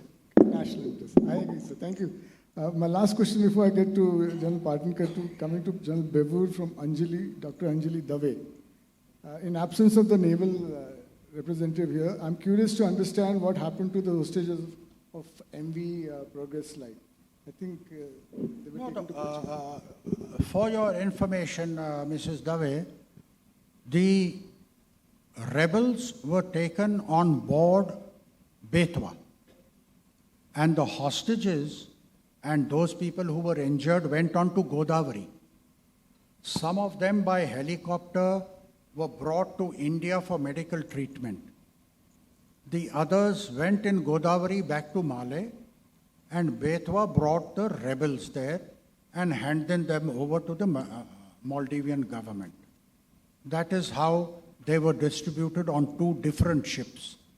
That is what actually happened. Have I answered your question? Okay. So, General Patankar, sir, you wanted to say something, but my last question coming to you is, given the situation that this mission went in, would we advise another mission where it is total lack of intelligence? Or we are in a better position today to get intelligence much before we could do in those times? So you can answer both of them in the same breath. Thankfully, 2 things have happened. One is our own plans have improved by leaps and bounds. We have contingency planning sections now in the military operations whose sole job is to think of what if. And they have hundreds of what ifs. What if this happens? What if we have to do this? What if we have to do that? So that's the first thing. I'll come to the result of such an exercise in just a minute. The second thing, and thank God for that also, is the galloping nature of technology.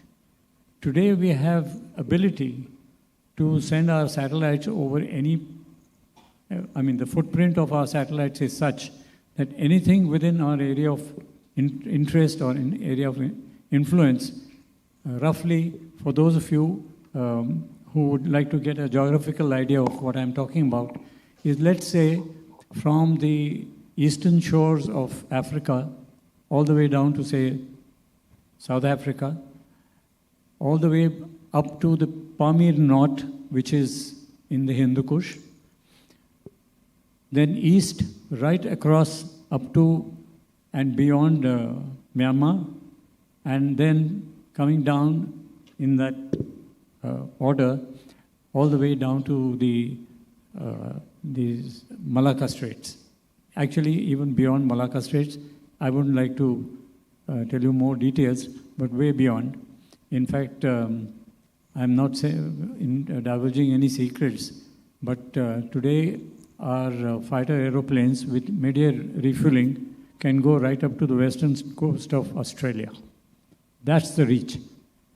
And to feed that kind of movement and that kind of capability, we have technology to back up by way of satellite surveillance and many other means. Let me just leave it at that. So, frankly, even if we get a cold start with little or no information, to muster up information quickly, we have means today. And then there are these agencies in the around the world who will sell you air photographs for a price. Thank you, sir. We come to the end of the question and answer session. I have one thought, if you allow me to put. I think the valor, the professionalism, and the daring of these people allowed us to have a honeymoon time with Maldives for many years later. It was thanks to them that we still enjoy in Maldives the kind of support despite China making all the forays. So thank you, gentlemen. I think they deserve a standing ovation. Just one sec, before we do that. One more thing, let me, just to assure this audience, the degree of preparation, apart from what I said about contingency planning and technology, today the Para Brigade, in fact, I'm happy to tell you this because immediately after this operation, I was given the task to work out a plan for immediate response from the Para Brigade. And we instituted at that time, which I've just checked this morning, is still continuing. We have a concept of a spearhead battalion. That spearhead battalion, as part of the parachute brigade, is ready at 1 hour's notice. It can move. So is the Air Force ready. So is the Army ready. Their equipment, I'm not just talking about their personal weapons and even up to machine guns and so on, but heavy equipment which has to be loaded on platforms with different types of parachute, cargo parachutes, the field guns of the artillery.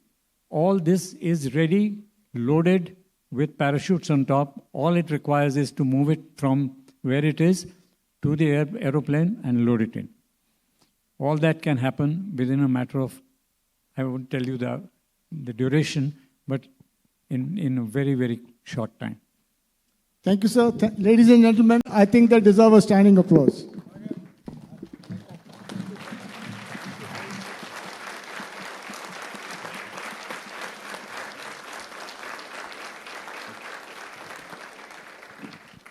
Thank you, sir. Thank you all, and to conclude this memorable evening, I would now like to invite Ms. Sanskruti Bapat, Vice President, Asim Foundation, to deliver the concluding remarks. Good evening, everyone. All the respected dignitaries present here, a very good evening to all of you. I think all of us are enlightened to understand what has happened a few years ago. A glorious, a successful tale in the military history of India. When we gathered here today, most of us carried a nominal information about what is known as Operation Cactus. But over the last hour or so, the operation stopped being just a mere event in Indian military history, and we are witnessing it, turning to be a good experience to learn new things, to memorize it further.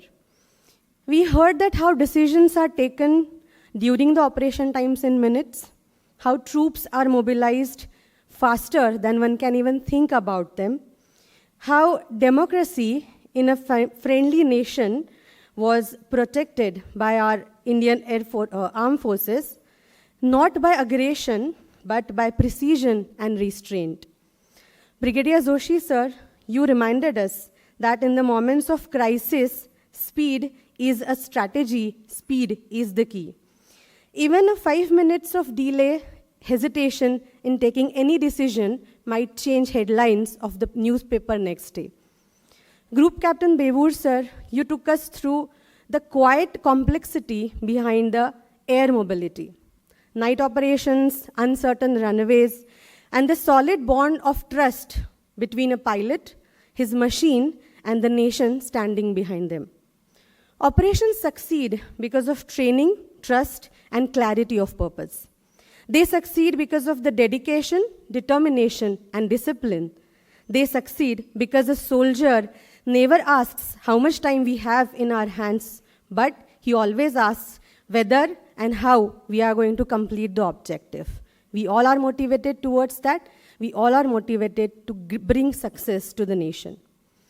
Major General Nitin Gadkari, sir, guided us towards the moral dimension of the operation and many other perspectives which are associated with the same. India's military interventions reflect not conquest, but conscience.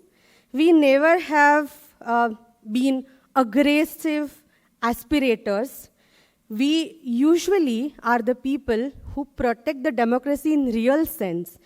We do not carry ourselves, market ourselves as so-called protectors of democracy, but we live up to the word that we have given, and we protect the country and return it to the legitimate supporters, legitimate heirs or the citizens of the same country back. Lieutenant General Patankar, sir, brought the strategic lens. The tri-service synergy is not a doctrine in a binder. It is lived in reality, forged in the decades of the joint learning, which was easily visible in the month of May of 2025. And when we peel back the tactical brilliance, Operation Cactus leaves us with the timeless lessons. Responsiveness builds credibility, synergy multiplies the strength, small nations matter strategically, and morality is the real power. Events like today are not just a commemoration of whatever happened in the past. They are classrooms of national consciousness. Because stories, when not retold, usually silently fade away. And I think that is what organizations like Asim Foundation do, work deliberately to bring such stories to the society. Through Rashtra Aradhan, we invited 3 living legends, 3 Paramveers, Subedar Major Honorary Captain Bana Singh, Subedar Sanjay Kumar, Subedar Yogendra Singh Yadav to the society, where they shared lessons of valor, courage, and commitment.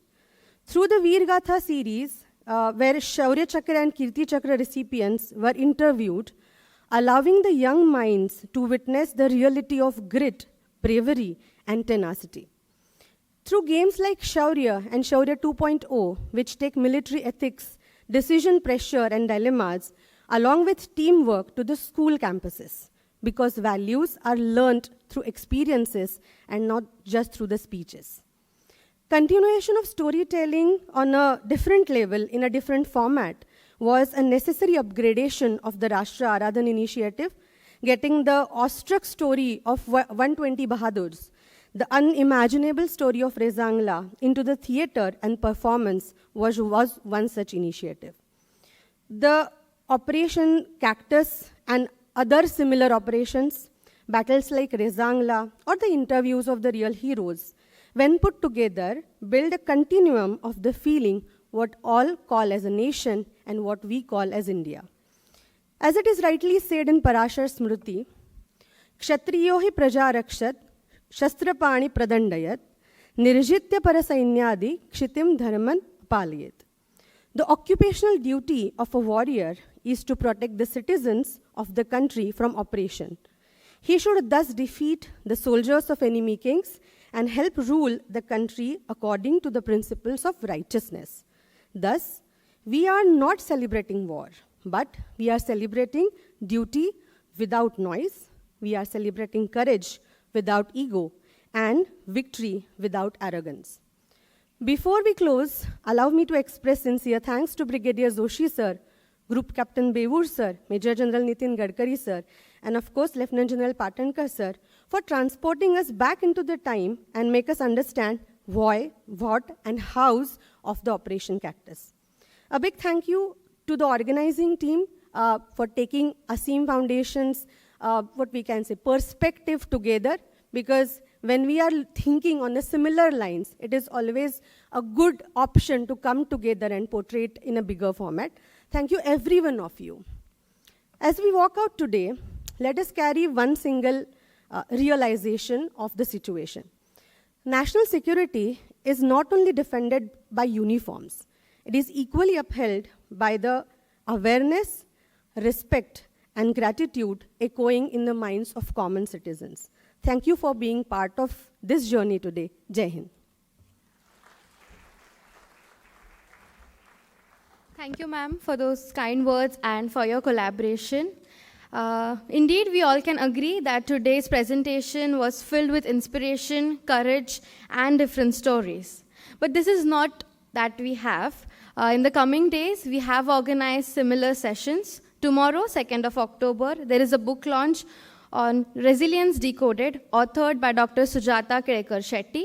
Day after, on 3rd November, we are hosting Ambassador Harshvardhan Shringla, MP Rajya Sabha and India's former Foreign Secretary, in conversation with Ambassador Gautam Bambavle and Dr. Koina Lahiri. Last but not the least, I would now invite Yash Gupte, Research Associate, Center for National Security Studies, PIC, to please propose the vote of thanks. Good evening, everyone. On behalf of the Center for National Security Studies at the Pune International Center, it is my honor to deliver the vote of thanks for today's enlightening session on Operation Cactus, Rescue in the Maldives. First and foremost, I would like to express our deep gratitude to Group Captain A.G. Bewoor, Vayu Sena Medal, Gallantry, then Commanding Officer of 44th Squadron, Indian Air Force, and Brigadier S.C. Joshi, Yuddha Seva Medal, Visishta Seva Medal, then Commanding Officer of 6th Para Battalion, for their remarkable and engaging presentation. Their first-hand accounts not only shed light on one of the most daring and successful military operations in India's history, but also reminded us of the professionalism, courage, and coordination that define our armed forces. A special thanks to Major General Nitin Gadkari, Director, Pune International Center, for his warm welcome and for moderating the question and answer session with his characteristic insight and grace. We are also grateful to Lieutenant General Vinayak Patankar, Param Vishishta Seva Medal, Uttam Yuddha Seva Medal, Visishta Seva Medal, for his insightful introduction and background briefing. As someone who was monitoring the progress of the operation from Military Operations Directorate in New Delhi, his reflections offered us a rare and valuable glimpse into what was happening in the corridors of power as this historic operation unfolded. Our heartfelt thanks to Ms. Rajlakshmi Deshmukh, who seamlessly conducted the program as a master of ceremony, ensuring that every part of the event flowed smoothly. We also extend our appreciation to Ms. Sanskriti Bapat from ASEAN Foundation for her thoughtful concluding remarks and for the Foundation's valuable collaboration in making this event possible. Our thanks also go to the organizing team and support staff whose behind-the-scene efforts ensure the smooth conduct of today's event. Finally, I would like to thank all our distinguished guests, members of the Pune International Center, representatives of the ASEAN Foundation, and everyone in the audience for your keen interest and participation. Your presence and engagement make such initiatives truly meaningful. Also, I would like to mention that today's session on Operation Cactus was the first session in the series of battle accounts by Center for National Security Studies, and we'll be organizing more such sessions in the near future. So, looking forward to having you all with us for the same. And before you leave, I kindly request you all to submit the unused question slips at the registration desk. Once again, thank you all for being a part of this memorable evening celebrating India's strategic excellence and spirit of service. Jai Hind.